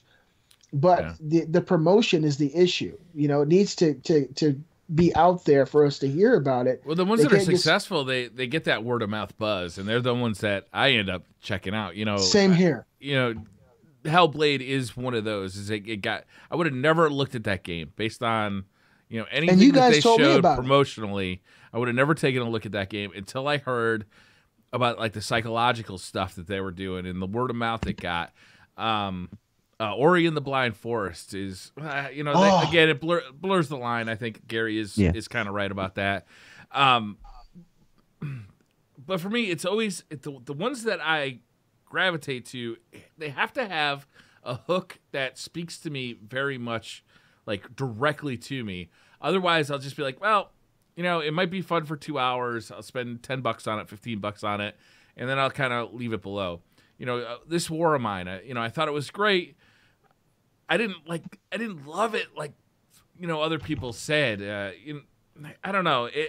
It's so weird because, like, you want to support these guys that are making these like really like focused products, but at the same time, they don't offer like that immersive experience that I'm really looking for. Like when I buy, when I jump into, I meant to play Witcher for about an hour this morning, and I ended up just playing it all fucking day. I saw that. Again. I was creeping. And the newest Assassin's Creed, like those are the kind of games I love. Destiny, those are the kinds of games I love because I could spend untold hours in there exploring the world, exploring the story, grinding for loot, playing with my friends in Destiny, which I, like a lot of games don't let you do. A more focused experience like Hellblade, which is fantastic, and actually I think was nearly a life-changing experience. It's so hard for them to hook me because I know that it's just going to be, a 4 to 6 hour experience, an 8 hour experience where it's, it's not going to be like that game that it's not going to become my main game. Like, it's something you can't go back to. It's a singular experience type of game. And I feel the same way, Briar. Gary Wilson? Yeah, I mean, go ahead, Gary. No, it's cool. I was just saying that for me, that's what I like about them. So what's drawing me to indies is that I get that quick fix. I get that story, that narrative, that experience that the developer wanted to communicate. And I don't feel that I have to be married to it in the same way that I would a game like Destiny or World of Warcraft, where, I'm going to spend the next X hundred hours on this game and I'm going to have to grind and I'm going to have to do this, that, and the other. Like, you can do it in an indie. So, like, Stardew Valley is the perfect example of a game that is as open or as long or as short as you really want it to be. The game itself is just an allegory for just literally jacking it all in and going out into the wilderness. And there's lots of games like that in the indie space. Minecraft is the ultimate indie that has then become, more than the sum PUBG, of its parts. I feel like is PUBG to an extent is an indie in its core design, but then has again grown. But yeah, for me, I don't know. It's just an interesting article because I never paid them any mind, and then something changed in me, and I kind of. I don't know if it's like hipster in me, but I grew tired of all these AAA games because I felt like they're all, largely speaking, trying to do the same thing. They're trying to be bigger than the last one, better graphically than the last one, tell have more celebrities in their story. But I feel like, do you need all of those things in there to be a good game, or can you get immersed from a quality experience or story? You don't need all that stuff to be a good game, but I like to have a game that I can come back to and have a like The Witcher 3, where I can just get absorbed into that world. And for some reason, it's hard for indies to pull that off for me. Like Stardew Valley, for me, I could see a lot of the appeal there, but just like the core conceit of getting away from it all and just starting a farm and going out and doing your own thing, it just was boring to me. Like the whole base premise it didn't speak to me. So I didn't stay with it. So there's so many different pieces that have to fall in place for me to really come back to it and play it. It's hard, I feel like, for indie to really create that game. The same way that PUBG is a different type of game from Fortnite, they're a different type of gamers. And Gary's one of those people who really he seeks this indie kind of experience, and there are also gamers who seek the AAA experience. I don't mind either one. I just like to know that I'm putting my money and my time into something that I can depend on. Sometimes I'm in the in the mood for a movie, which is just like a quick experience with, Same here. Sometimes I want to get into a series, like Peaky Blinders I've been watching lately. Where, so good. I've got hours and hours to spend with these characters and get totally involved in that world. I won't believe you're really into Peaky Blinders until I see that haircut, Briar. Just do it. One of these. Thinking about it. The only problem is it just kind of falls apart toward the back here. Some indie games can pull me in with their story. I really enjoyed. There was a cool little indie game on Steam called Costume Quest. I don't know if you guys have ever heard of that. It's $1 right now on the Christmas sale, and it's like a little RPG where some kids go out on Halloween and their costumes are their character and their abilities, and they can morph into almost a big Transformer-esque robot, and it's Voltron. Turn-based, Voltron, a turn-based RPG, so to speak. And then you have a game like Mount Your Friends. Yes. No story, nothing to pull me in, but let's see how much time do I got on this? There's something pulling me in there. there is. I've got 5 hours on that game. You know what I mean? Which isn't a lot, in the scope of say if you're comparing it to Destiny or something like that. But for an indie, that's quite a bit, and it's literally just flicking dudes up in the air and watching their junk spin around. You know what I mean? It is funny. Sounds fun. Is there a is 4-player? hilarious, dude. Is there a 4-player for that? I don't know. I know think there's there is. 2-player. I don't know. We I might think have there to is look a into that. I mean, player. it's just that the Mount your stories. Look that at you- Briar's eyes. I don't know. For me, it's the stories that you get, and there's a couple of examples, but like Doki Doki, I've spoken about at length on this show, and like I think more and more people are getting, to understand why Doki Doki Literature Club is such a good game. The visual novel itself, kind of the meta game, the game within a game. Is it a good game or a good story? Both, really, because it does things that I can't go into what it does because it would spoil the premise of the game, but it does things that you could only do on PC for one, and you can't do in any other game. It's very unique in the way it tells a story, and actually it's been subsequently found out the game itself in its entirety is actually just a promotion for a game that Team Salvato are bringing out in 2018. Amazing. So it's mind-blowing, the layers that are put into that game. But I mean, that's one of the games that I thought was good. And then another indie game that I played, I just got to shout out, and this is just to give you an idea of the breadth of the stories that you get in this that you do not get in AAA titles. Finding Paradise, it's called. There's also another similar story to it with To the Moon, and it's about these two doctors who work in a kind of end-of-life care treatment centre, and it's very similar to Eternal Sunshine of a Spotless Mind, in that as people are approaching death, they enter the minds of the people and they implant happy memories and go back and change parts of their life to make their life happier, so that these people who are approaching end of life die happy based on the influence and impact these doctors have had throughout it. Can I get that now? Yeah. I'm just saying, it's that story was touching and moving and great, and the full game was about 5.5, 6 hours long. Prom night? I had Oh, it to was $9. fantastic. Let me tell you all about how good prom night was. Perfect. Let me just say this, Gary, and you kind of answered your own topic in a way. When I think about I showed you I downloaded Doki Doki, and I mean, look at all the games I've bought since you talked to me, right? Yeah. You guys mentioned Hellblade: Senua's Sacrifice to me. We did a show. You guys talked about it, and I was intrigued. And this has happened numerous times over the last 6 months. Really, I think that's how these indies get out there. People talk about them. It's word of mouth. They tell their friends about a new kind of experience, and if it suits that person's fancy, they go to Steam and pick it up, or they buy it on their console. I think that's really the best way that these indie games can see real sustainable success, is either by advertising, which would make it seem like a AAA experience, or through word of mouth by players. It's got to be who've working, experienced. right, Beasley? Because you see more and more huge, like, guys that work for huge development companies like Bungie, like EA, like whoever, like just kind of, okay, Break I'm going to it go up. make my own thing now. And Yeah. we only got to sell, 80,000 units to make, the last All our 2 money's years' back, yeah. efforts worth it. And if it becomes a breakout hit, then I'm rich for the rest of my life. Yeah. All right, so moving on to the next Revolver topic. Oh, I think we already covered that one. We did. Moving on again. Odd jobs. This ought to be fun. What are some of the strangest odd jobs you've ever had?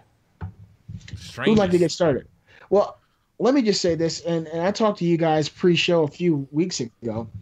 I grew up in my father's candy business. And believe it or not, from the time I was 5, I actually worked for my dad until I was 21. And as I became a teenager, we weren't paid to do this. We had to work for my dad between 5 and 7 hours per day. Saturdays and Sundays, we'd be out working at 9 a.m. and wouldn't come home Hustling until that 9 candy. p.m. Mm. It was a very lucrative business, Briar. And I guess if you put something powerful in the wrong person's hands, it can become a tool for evil. And really, that's what happened to our childhood. My dad had a bunch of kids. Wait. If you put candy in the wrong person's hands, I it can told be a you, powerful peanut tool. brittle and strippers, man. Peanut brittle and strippers. Do you not remember this story? Yeah, I would be out here in the Georgia streets peddling like a little drug dealer as a kid. And I'd run up to people in parking lots and I'd have cases of candy. And we had to sell this stuff. We constantly were given arbitrary goals that we found out as adults didn't really exist. They were just there to artificially motivate us to make us do better. And our friends and neighbors would all work for my father. Of course, they all got paid. We never did. So it was a very demeaning life growing up. Believe it or not, this is some crazy shit. Could have been worse. But I don't know, Briar. You could have been an altar boy. Oh shit. Gary would have made it. He would have been all right. The But- altar boy. Best 3 years of my life. That was a crazy job, and you stayed too, Gary. You fuck. But that I was a just want crazy someone job. to overdub the entire of BC's story with 50 Cent Candy Shop. I think it would really improve the cadence of it. So if someone could edit that and put that, That in was- as a backing track. That was a very fucked up job. But my very first job that I had outside of my dad's business, I was actually a janitor. So I was living in Ohio, and I was in a middle school program called Occupational Work Adjustment (OWA), and they sent us out. These 13-year-old kids to find jobs, and most kids had parents who had businesses. My mom was on welfare; she didn't have shit. I want to know So where you were a janitor. This is the part of the story Custodian, dick. that Listen, I want to know where you were pushing that mop. Was it in a high school? Was it in prison? It was in my school because I was- went out. Wait. I You went were out- I went- 13 and you were a Yes. janitor at your I did own the same school. shit. I did the same shit for my How do you school. think my self-esteem is so high? I actually man? did the same been through some shit. I done been through some shit.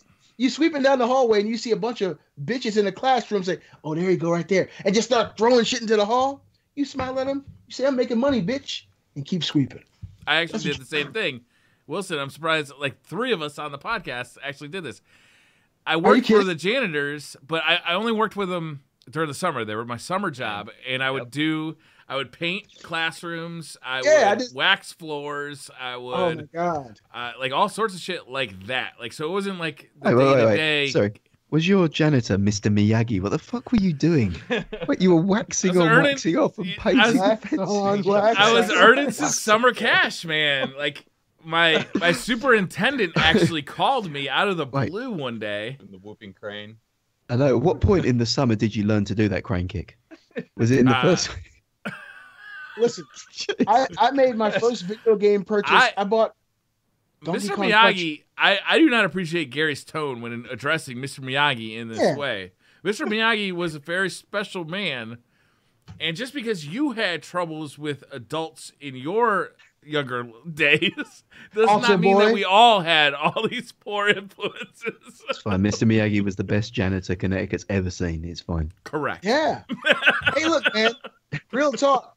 That job taught me a lot. About swallowing your pride and understanding that you got to do what you got to do for a check. And I was a kid, but I was very proud of that check I got every 2 weeks. Yeah. My mom was proud of me. She knew I was going to be somebody. She said, "Son, when you pick up that trash bag, I want you to think about me." I said, "I will, Mom." My first And- job was actually working at a dog kennel, cleaning the kennels. Like literally, I was shoveling shit. My first job. Yeah. Amazing. Yeah. My mom and said, that "Don't dog, spend-" that kennel lost my fucking dog. We went on Damn. Kidding vacation. me? Yeah, it was like a little terrier kind of mix. They said it climbed a fucking 8-foot fence and like took off. Was it half raptor? Yeah, man. Velociraptor. I've had some crazy fucking jobs. Wilson, you want to tell us your story, man? Yeah, so much like you guys, I actually worked for my school as my first job. It was during the summertime. They had us doing whatever, cleaning floors, cleaning lockers. Luckily there was no students there or whatever. But I remember that was the first time I got to sit. I remember like the big buffer that they had, the thing Oh, that would yeah. spin and like wax the floor. I actually got to sit on that thing while it went, which was awesome. I had really cool supervisors or whatever, and half the time we just got to go fuck off and do whatever we wanted and get paid money. So yeah, that was awesome. My janitors were pretty cool in that way too, and I had it in with the janitors for like the rest of my school. dude, like, that's leading me to my next story. Yeah. I got in with all the custodians there to where they were buying us beer come high school. So we were getting the beer hookup. So it was kind of weird. So like there was one final week of summer vacation left and they gave us the option. You can either stop working here or you could work the extra week and we'll pay you extra money. And I was like, fuck that. I want my summer vacation. I want the rest of my vacation. No, I don't want the money. I want time to spend that money. And so I was like, man, I really shouldn't. I should just take the rest of the summer off. And I'm hanging out with my friends. And a couple of my buddies also did the same thing. And they decided to stay and work for the week. Well, they got caught smoking weed in the school that day during lunch break. In the teacher's lounge of all places to light up. So I was kind of happy. Started showing up. Well, yeah, it was actually it was the not cool custodian that busted him out. But I just thought it was kind of ironic. Yo, that, your life sucks when you're the not cool custodian. Hell yeah, it's the bottom of the bottom. Yeah, we got Jerry. He's fucking wicked cool. He'll buy you beer. We got Bill. He's got fucking weed, and we got Tony. He's not cool. He's not cool. It's funny you said Jerry because that was totally the dude. One of the dude's names was Jerry. Yeah, there's always a Jerry. There's always a Jerry. But I was just like, damn, it's a good thing I quit because I probably would have been there with him that day in the teacher's lounge smoking weed because why not? But so that was an interesting first job. After that, all my jobs were pretty routine. Like I worked at I was a sandwich artist at Subway. Ooh. Yeah. I like how they say sandwich artist. How the mighty have fallen. Now your favorite food is Lunchables. It's true. Well, you were a sandwich artist. That's right. I allegedly took an entire roll of stamps, so that's why I don't work there anymore. What sandwich do you think best defined your work? What sort of art do you think expressed you the best? What sandwich really expressed your art? What period was it? I'd say anytime someone picked the Italian herbs and cheese bread, it just made like a nice colorful palette. You know what I mean? You put like banana peppers for your yellows and lettuce for your greens. I love the banana pepper. Some onions in there for some of your purple, cooler tones. Yeah. I mean, Monet had his summer period and Wilson had his cheese and herb period, apparently. So I did. Kept the herb. I did. Did you know how awesome it was working at Subway in high school, man? Like free sandwiches and allegedly a roll of stamps. I had a buddy who was working at a convenience store in high school, and he stole fucking rolls of scratch-off tickets. Oh, yeah, that's awesome. He got fired, but he never got caught. Right? Like they know who did it, but they didn't know who did it, or they didn't have proof.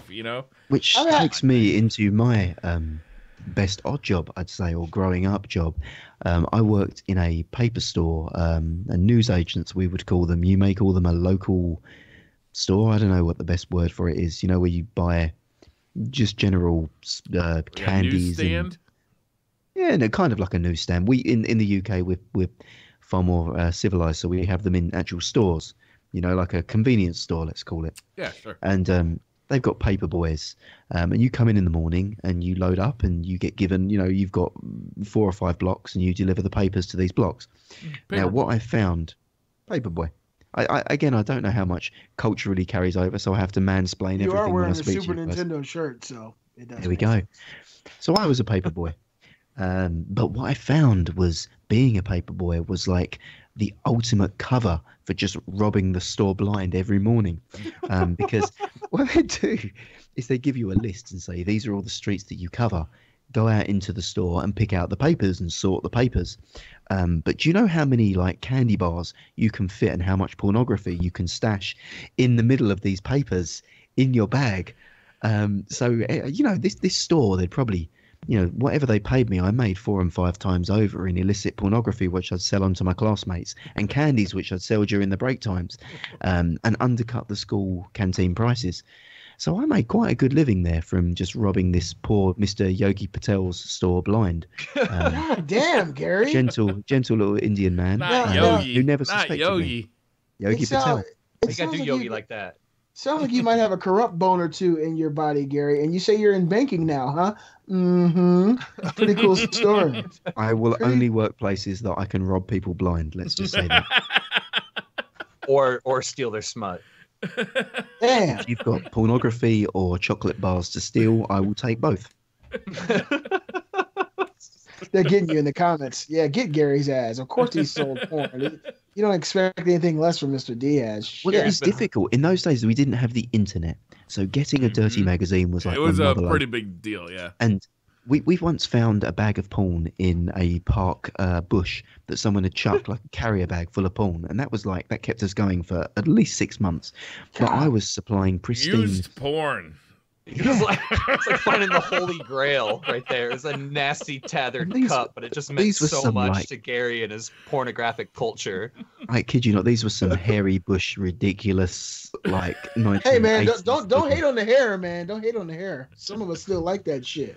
You see, what I was selling, this was pristine. This was still sealed. This came with the extra sort of infills and pamphlets that you got that came with it. This was legitimate stuff. So I'd put that into a 20 cents newspaper, and then sell it for like £5 English, which was like $7 back then in like must have been 1998, 1997, and that was good You're money. selling to like an underage crowd that couldn't get it normally, so you could charge.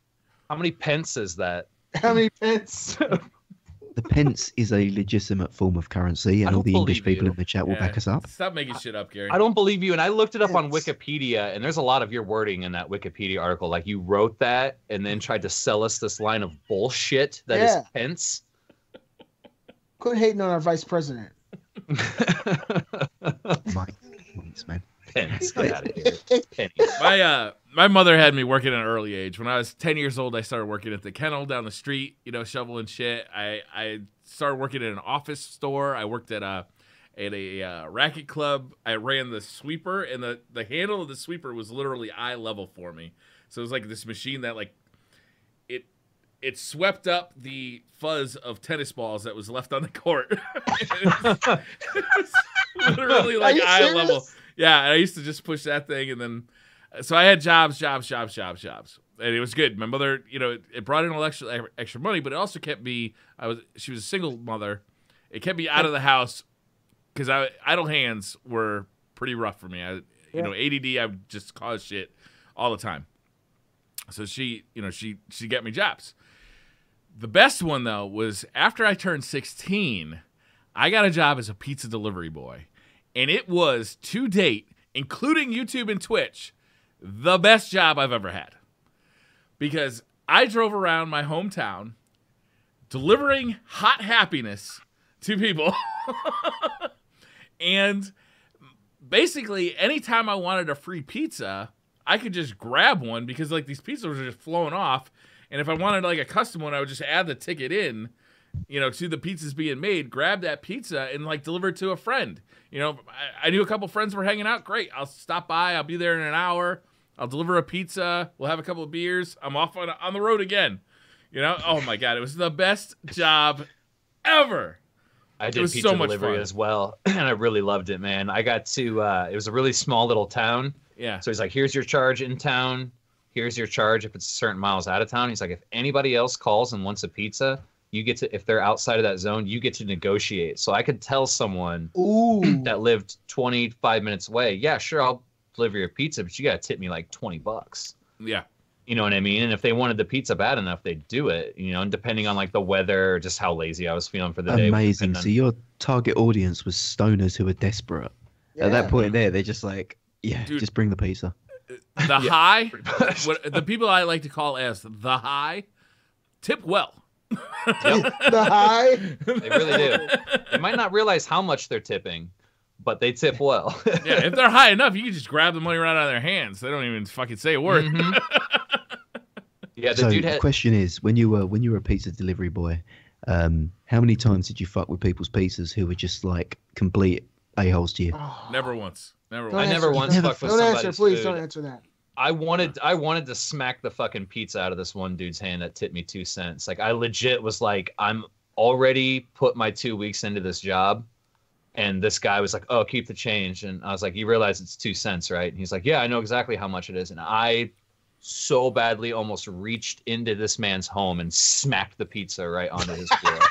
Oh, you did it. Not even kidding. But I don't even know if that's borderline some form of assault to someone who, cross that bridge you get to it, Wilson. Cross the bridge. I'm saying, did you assault this man's pizza? No. No, I was just trying to help him hold it. Yeah, If you just casually leant in, grabbed it, taken a bite out of one slice, and just put it back, that's the best way to deal with it. That's the play right there. 16-year-old me would have loved to know that. That's true.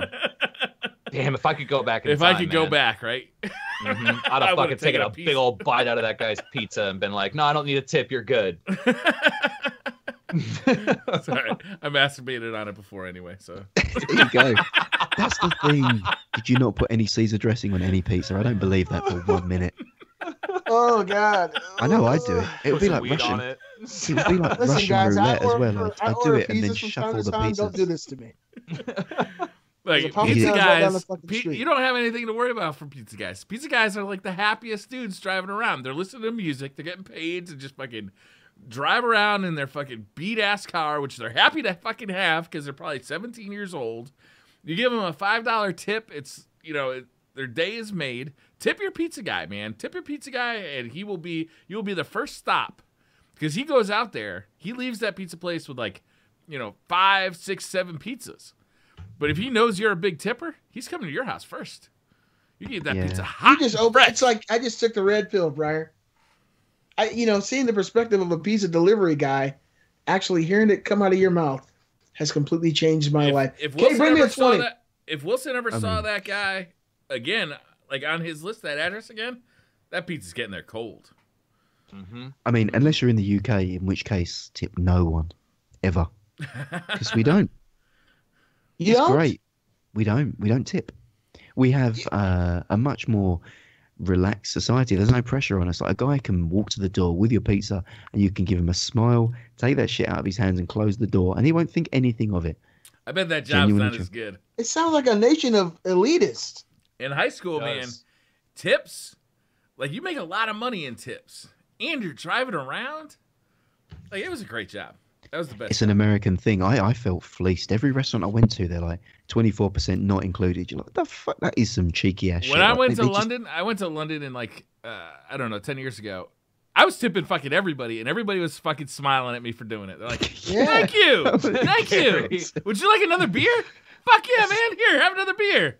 As the Just giving British money have away. confirmed in the chat, you were just some crazy American with too much money. No one tips in the UK. We just don't tip. Don't expect it. The only time Wow, I got a that's- tip turned away was when I was in Ireland. Really? Mhm.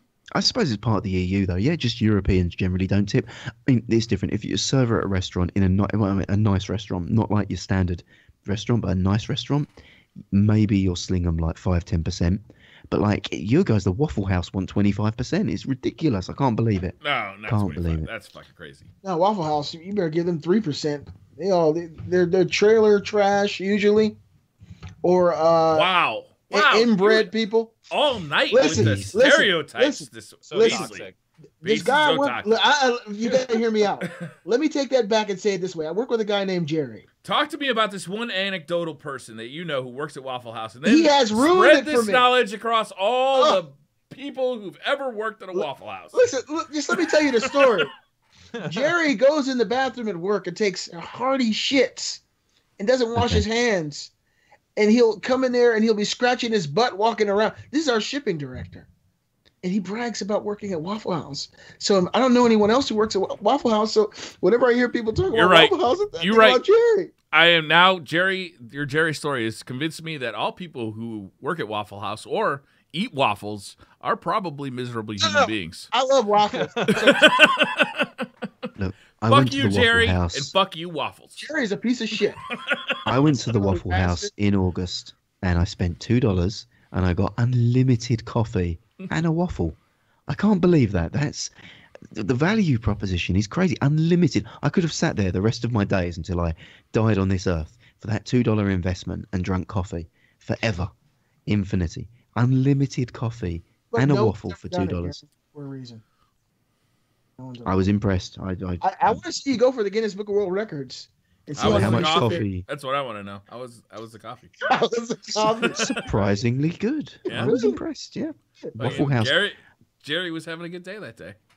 I Must have washed his hands before he mixed that, That pot guy up with his just hand. washed his hands, man. I sampled some of the finest Stirring it with American your cuisine. I went to the Waffle House one day. I went to the Olive Garden. I went to Ponderosa. You know, anywhere that's a fine American establishment, I thought I'd check out. Mm-hmm. Yeah, you know, if it's less than $10 for a main, I'm there. Sounds good, Gary. We got one final topic for Revolver Live episode 22, and I think this is going to be a doozy. We're going to go out with a bang on today's episode. All right, so just like I did on that pizza. The final topic, I don't know whose topic this is, but the topic is guilty pleasures. Whose topic is this? This is mine. Wilson's. Oh, Wilson, go. Let it go. All right. So when the wife is at work or the kids are away, I find myself indulging in guilty pleasures. Whether it's Gary constantly. Yeah, you know, whether it's Gary snapping panties and gal gun, Briar watching Golden Girls, or Beastly shaking his booty to Beyonce's All the Single Ladies, or even me drawing dicks in our Google document section. What are some of your guys' favorite? What are you guys' some of your guilty pleasures? And it's time to let it all hang out, guys. I'll run down mine because I was looking at this topic a few minutes ago, and this is be quick. I don't need to embellish or talk about anything.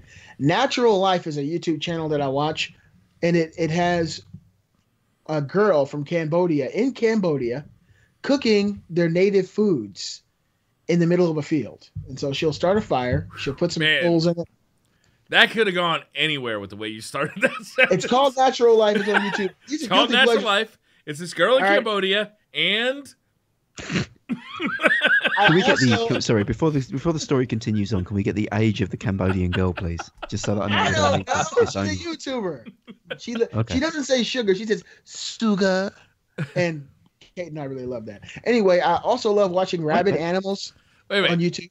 This is your guilty pleasure when your wife is away. When your wife is away, you just said she watches it with you. No, Kate watches it by herself. She watch it when I'm at work. I don't watch it when I'm at work. There's hundreds of videos. We watch them all the time. You got to dig deeper than this, man. Dig deeper. See, man, you're the type of man who masturbates to photos of his wife in a bikini, aren't you? That's it. No, she doesn't have anything on. You need to go to like the darkest depths. No, I don't, Gary. You try to take the fucking darkest depths. This is the man. Come on. We spent 12 hours. Get honest with us. Get honest with us, Beastly. 12 hours on Galgun within the first 24 hours of owning it. I'm letting you guys know how fucked up I am. I watch videos of rabid animals attacking people. Just nasty animals. I watch vicious dogs getting shot by the police. For some reason, it gives me a sense of peace and calm. Right? I watch Dr. Pimple Popper on YouTube. Oh, God. My wife watches that shit. It's fucking horrifying. I watch Dr. Pimple Popper, and I love seeing lymphomas and mulia and all this shit getting squeezed out of people's faces. Oh, it's gross. It is so gross. Sometimes my cat, like I have a cat, her name is Harley. She's broken almost every blind in my house. She'll break off 5 or 6 in each corner of every window so she can fucking look outside from every angle of the house. All you gotta do is pull the blind up like an inch or two so the cat can see out. I don't want her to see out. And so now I watch videos of cats having getting spayed and neutered, and I make her sit with me and watch it. Those great.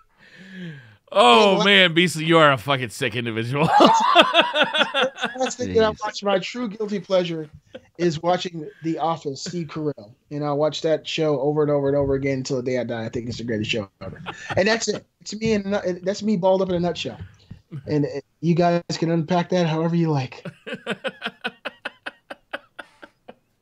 Wilson, what do you got? Okay, so like music wise, I gotta admit it, man. I like Katy Perry's music. Nice. I can't help it. She's nice to look at. She has a good voice.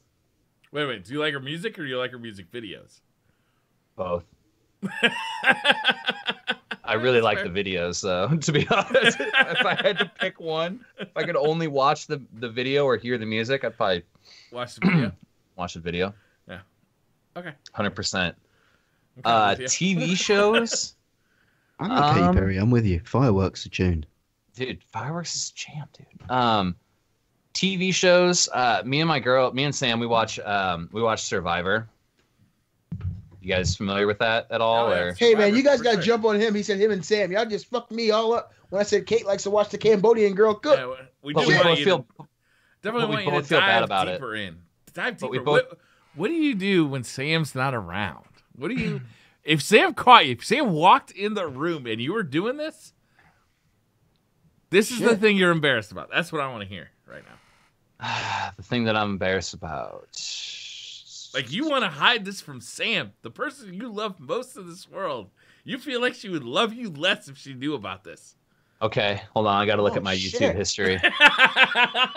This is horrible, Briar. You're trying to. You know our wives watch this shit, right? Shit. I'm safe. Mine doesn't. She has no care what I do.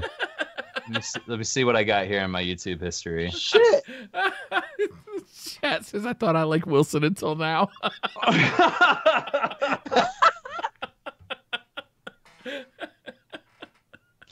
I thought I knew you, Wilson. Heavy Metal Mama in the house. I mean, while you're looking there, mine's going to be very, very similar to Wilson's. So mine is actually not what you expect. I mean, you guys know the depravity that I indulge in, both in games and searches, videos, and God knows what else. That to me is not a guilty pleasure. My guilty pleasure is my research. So for me, I find that I will spend ungodly amounts of time going down the rabbit holes of Wikipedia.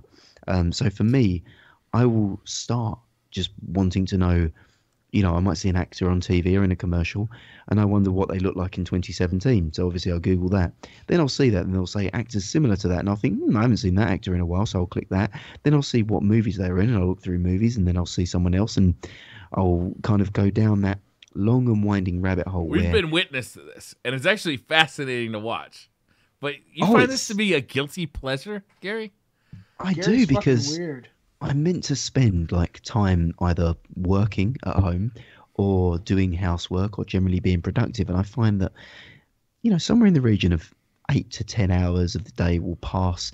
And all I've found out is, who the members of Suede were, or, whether there was Big G, Lil G and Slick Johnny in the group that we were listening to. And just generally going down that rabbit hole of finding out information and just assimilating and cataloging it for later usage, and that to me is a guilty pleasure. I do that, Gary, but I do it only with stuff that I think is like meaningful to what I do. So I like to watch the news. I won't say which channel, and I'll be listening to someone who has an opinion. I would argue that you watch any news. Agreed. Anyway, because they dress in suits and say they're the news doesn't mean they're actually the news. You got a good point there. You have a great point there. But I'll listen to an opinion and then I'll go on the internet and find every fucking detail about this person. Because usually if they have an opinion that I kind of agree with, I'll find out the background, who their fucking parents were, what's going on in their life. Did they have a hematoma? I'll look up all the information and then I'll just relay it to my wife the next day. And she'll look at me and say, why the fuck do you know that? Mr. Perry died of a hematoma, but Mrs. Perry, thankfully, is doing okay and living in Orlando. That's it, Briar. You nailed it. But you guys should definitely check out cat spay and neuter videos. They'll really do something for you. I'm not watching animals be operated on in my free time. The pimple popper thing, I've seen it because my wife watches it and it is fucked. Dr. Lee, no, it's not. Briar, do you know how good these people feel after they have this shit removed? It is gross, man. People go in there. All sorts of shit can happen to the doctor that I don't need to see. I don't even want to see the shit they do to me half the time. I love it. It's so relaxing to see that stuff. You see this liquid, this goo coming out, and then she squeezes, and then like a seed pops out. Bloop, you're like, oh my god, that was in there. It's the greatest shit ever. I love it. Dr. Angela Lee is the best pimple popper. And Heavy Metal Mama watches it, but she says it's not a guilty pleasure. So you gotta come up to Wilson, I feel like you've deep dived. You found Look at him. He looks distraught. Right now you're debating. Should I even reveal this to the public? I've passed over it, and I was kind of looking for other stuff, but I may have watched a couple seasons of Charmed. No. Nice. I like Charmed. Yeah. Of course you do, Gary. Maybe three. That's maybe my three problem. To be exact. Okay, so this is my problem, right? Is I don't have any guilty pleasures because I'm not fucking guilty about it. I've watched every episode of Buffy, and I loved it. The best shit ever. I enjoy talking about Supernatural to my chat, even though I acknowledge it's a terrible fucking TV show, but I fucking love the shit out of it. I celebrate Taylor Swift's entire fucking catalog. Like I'm just there's nothing to be embarrassed about here. When Yeah. I first saw I'm pretty you. embarrassed for watching Charmed. I'm not gonna lie. You Well, shouldn't be, I just- Wilson. You shouldn't be. It's a television show, and you can watch it. You can watch Just it like if you watching want. people get their brains pulled out by Dr. Lee. No, that's gross. It's a YouTube channel, There's and we something should, wrong in your head, man. You need to. Next time the doctor's got his finger up your asshole checking out your prostate, hey, why don't you stick your finger in my ear and see what's going on around here too? Because you should see the shit Preferably a I'm different watching. finger. Yeah, Preferably a hopefully different finger. different but- finger. Yeah, you definitely get an ear infection. Probably so, man. Probably so. Kate's into that shit. She watches Grey's Anatomy and all these other little girly frilly shows, and I see it in passing. But I used to be this chick- addicted to ER. I watched every Kate episode watched- of that she- as it came out. Kate- She's huge on that.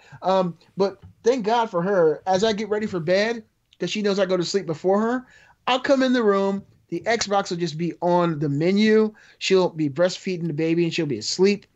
And I asked her a few nights ago, so how come you never watch anything? She says, because I know you're going to come in and watch YouTube, and then when you get done with YouTube and fall asleep, I'll watch what I want to watch. So I have a very courteous woman. I can never take that for granted. I love Yeah. you, Kate. Yeah, I'd say that's.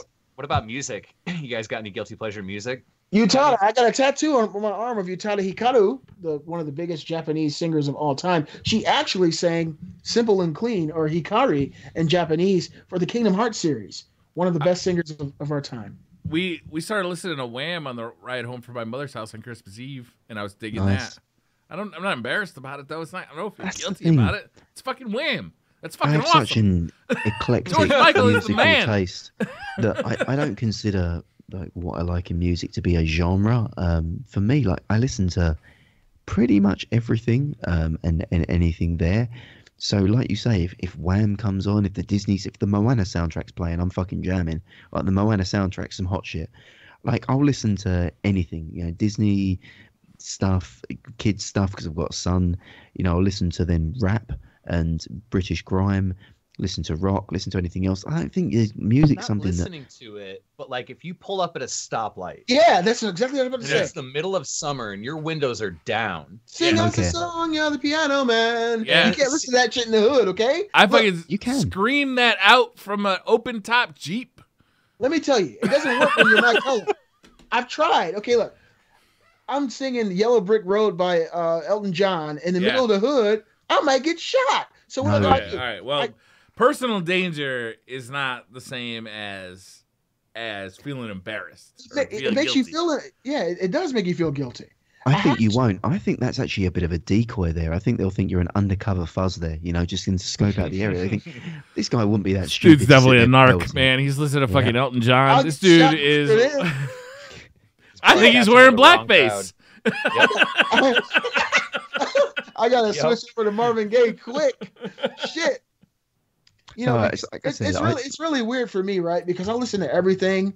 I literally listen to music from all genres, barring 99% of hardcore rock. But it all depends on where I am. Certain areas have certain people, and certain music suits certain environments better. And sometimes I'll be driving from one neighborhood, and I'll be playing some Rod Stewart, and my wife's looking at me like, "Where the fuck did you come from?" Then I get to another neighborhood, and I gotta play some Young Jeezy, because it just doesn't work everywhere. You know what works everywhere? Soul music. Yeah, absolutely. Everybody loves soul music. You can across the nation. You can be Favorite in soul the- music. Let me hear, Brian. What's your favorite? It's got to be what's his name? He was just in the Rock and Roll Hall of Fame probably 3 years ago. George Mayfield? No, what's his name? George Clinton? No, but he's awesome. I wouldn't call that soul. That's funk. Yeah. Oh, yeah, that is funk. But also, funk works. Funk works Harlem across. Funk Funk is with good. Ohio players is some good shit. Man. Yeah. Earth, Wind, and Fire. Yeah. Oh my God. Who sang "Lean on Me"? Hall & Oates. Hall & Oates. Hall & Oates is great. Lean on Me is Lovely Day. Lovely Day. I Yeah, was just that listening guy. to him. Yeah, God damn it! Now I gotta find his name. that guy is my favorite. I think. Yeah, But that is music that really does resonate everywhere. Yeah. God, he makes some good music. we missed out on some of the best music of our lifetimes, earlier eras. We shouldn't be listening. What's that guy's name? God damn it! I'm about to find out right now. I'm on YouTube. Thank you. I still maintain that Disney's Moana soundtrack is equal to, if not superior, in most ways. Bill Withers. Bill Withers. Oh yeah. That guy has got a The most catalog. awesome voice. He's the guy you've never heard of that has the deepest catalog you've ever heard, because you recognize every one of his songs, and then you found out he wrote half the songs you love. Like he was a more prolific writer than he was a singer too. Yeah, just the two of us. You know, We like Can make it if we try, just the two of us. Just two of us. you and I. You and I. Gary, where was you at, man? I was listening to the Moana soundtrack, as I keep telling you. It's a fucking jam. Guys are lost. Gary's life soundtrack. It is. It's got I Dwayne think it's better Johnson. than "Can You Feel the Love Tonight." It's the best song from any Disney movie. No, That's part of has growing got- up, though, right? Is that you stop getting embarrassed by stuff. Like you stop feeling guilty about it, unless you're doing something seriously depraved. I've been there. You don't get that embarrassed anymore. Like Bro, if let I me- was in high school when grunge was like the big thing, right? And I still said, you know what? I love me some Bon Jovi. You know, I would have been embarrassed. I would have hidden my Bon Jovi. I would have hidden my love for the hair rock. But now, fuck you. I'm old. I don't give a shit what you think anymore. I wear Crocs and socks, motherfucker. Come at me. Crocs and socks. Blair and Come JBJ. That's it. That's it right there. Come at me. This is my thing, and it might just be because I'm the black guy here, but I grew up listening to it all, and it doesn't make me any different than anyone else. I love all music, but I've found throughout my life that when you're in a black environment, certain music they don't play it. They don't understand. They don't know where you're coming from, and so for me, I make it easier on the people around by just being the chameleon who adapts to those environments. You know, I can be in any environment and sing the same music as the people there. But if I bring, Snoop Dogg greatest hits to a bunch of, people I'm the same who way, are not- Beasley. I grew up like I grew up in a split family household where my mother lived in like rural Connecticut, but my father lived in New York City, Chicago, and Philadelphia. So like I have this like split personality where I can go hang out with inner city kids, but I can also hang out with the rural kids. Yes, Same. that's exactly what happened to me. I'm so fucked. But I feel like you grow as an individual because you're exposed to so much more. And while you're a small kid, maybe you can't assert your own personality as much as you can as an adult. But being exposed to so many cultures and so many different things as a kid makes you a stronger and more diverse adult. Well, let me just say this, right? When I was working in Ohio a few years ago, I had a big speaker and it was connected to my phone, and I was driving a forklift and I had my own area. I was a heat treater. I had my own playlist of music, and I was the only That black was guy my working this college place. nickname, the Heat Treater. Are you kidding me? No, Treating that heat. I was treating it. There's too many fucking parallels. It's like the Twilight Zone. But one day I was driving the forklift back into my little section here to set up another load, and I swear almost everybody in the shop was standing back in the corner Something I listening to my enjoyed music. doing in college was setting up another load. You sick fuck. Yeah, But I almost lost it when you said as a pizza boy you delivered hot loads of happiness to people, which I thought was fantastic. Hot, fresh loads of happiness. I'm fucking Fresh done. loads of happiness. This long as it episode of was Revolver fresh. has been brought to you by Lucid. Are you still Absinthe. lucid? Arguable. I gotta say, bro, you did a magnificent job. You're just as happy as usual, just as jovial as normal. I would have thought by now you'd be, getting ready to piss in a bottle or something. Great Well, job. I haven't stood up yet. Shit. Half the battle. I mean, it was about the 45th minute in when he started self-catheterizing, so he just hadn't realised it. It's been constant pissing just happening throughout the show. I've just been pissing all over the floor for the last 45 minutes.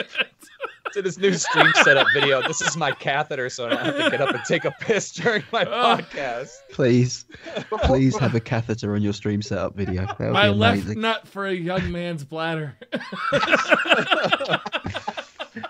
Am I writing up for a young man? Well, 2 announcements before we get ready and leave this episode. We will not be doing Revolver Live next Sunday, as Right. it will be a New Year's event, and we've all decided to spend that New Year's celebrating. But Gary's Gary has new shit.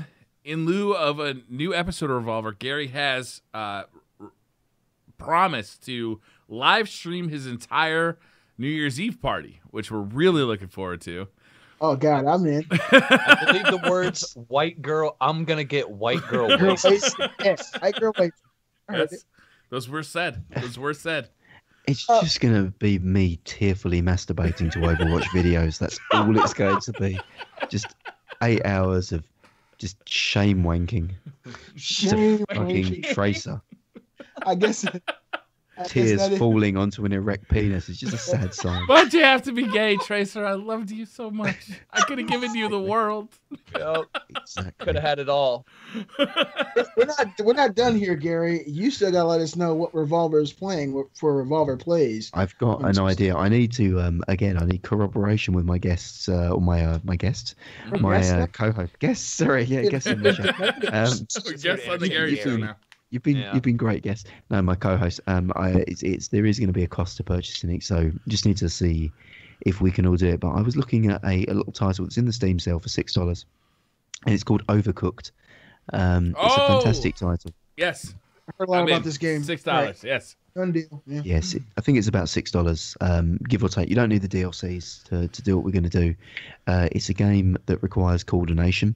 It is a game where you work together to cook these quite complex meals in ever-changing environments, and it's pretty fantastic because it requires, as you say, really tight coordination and good teamwork, which we have neither of. So I think it should be pretty hilarious to watch on stream. Sounds good, Gary. I think that's I'm an in. amazing idea, Gary. It's on sale right now too. Perfect. I'm gonna buy it. I think it's $6. I might be wrong. For anybody out there who might be interested in Humble Bundles, check out the ones that are going on right now. They have some amazing deals that end today. If you're interested in graphic design, if you're interested in video Are editing, you getting sponsored, Beasley? What's going on here? I didn't see any of the sponsorship money. What's going on here, Beasley? I'm trying to save our What the viewers some fuck, fucking dollars. Beasley? God damn it! One of these deals, you Mother- can spend $20 on. You're out $930 here from- pimping. You're out here pimping for the Humble Bundle, and I ain't seen $1. Yeah. I want some of that humble bundaroo money. Man. Humble Bundle. They were bought by they were bought by IGN, weren't they, as well recently? So now are you sponsored by IGN? Anyone? Do we have affiliations with them? No. Look at Briar's eyes. Look at him. I'd like to be. Fucking Yeah, I like it. Pick up the phone, IGN. You want this Call me. quality content? As seen in PC Gamer magazine, the Briar Rabbit. Rabbit and Forbes. You can't Forbes. check out fucking Forbes. We should go. I'm really. I think drunk. that's the show. Yeah? Ready to call it? It's 1:15 a.m. I think I'm ready to call it. Oh shit, it is quarter past. Yeah, we should end it. Too much fun for one episode. Thank you guys so much for tuning in to Revolver Live episode 22. We'll see you in 2 weeks and in a week and a week and 2 days for Revolver Plays. You guys be there, be square. That's right. Stay strong. Fight the good fight. Pimple Stay pop. black. And may the force be with you.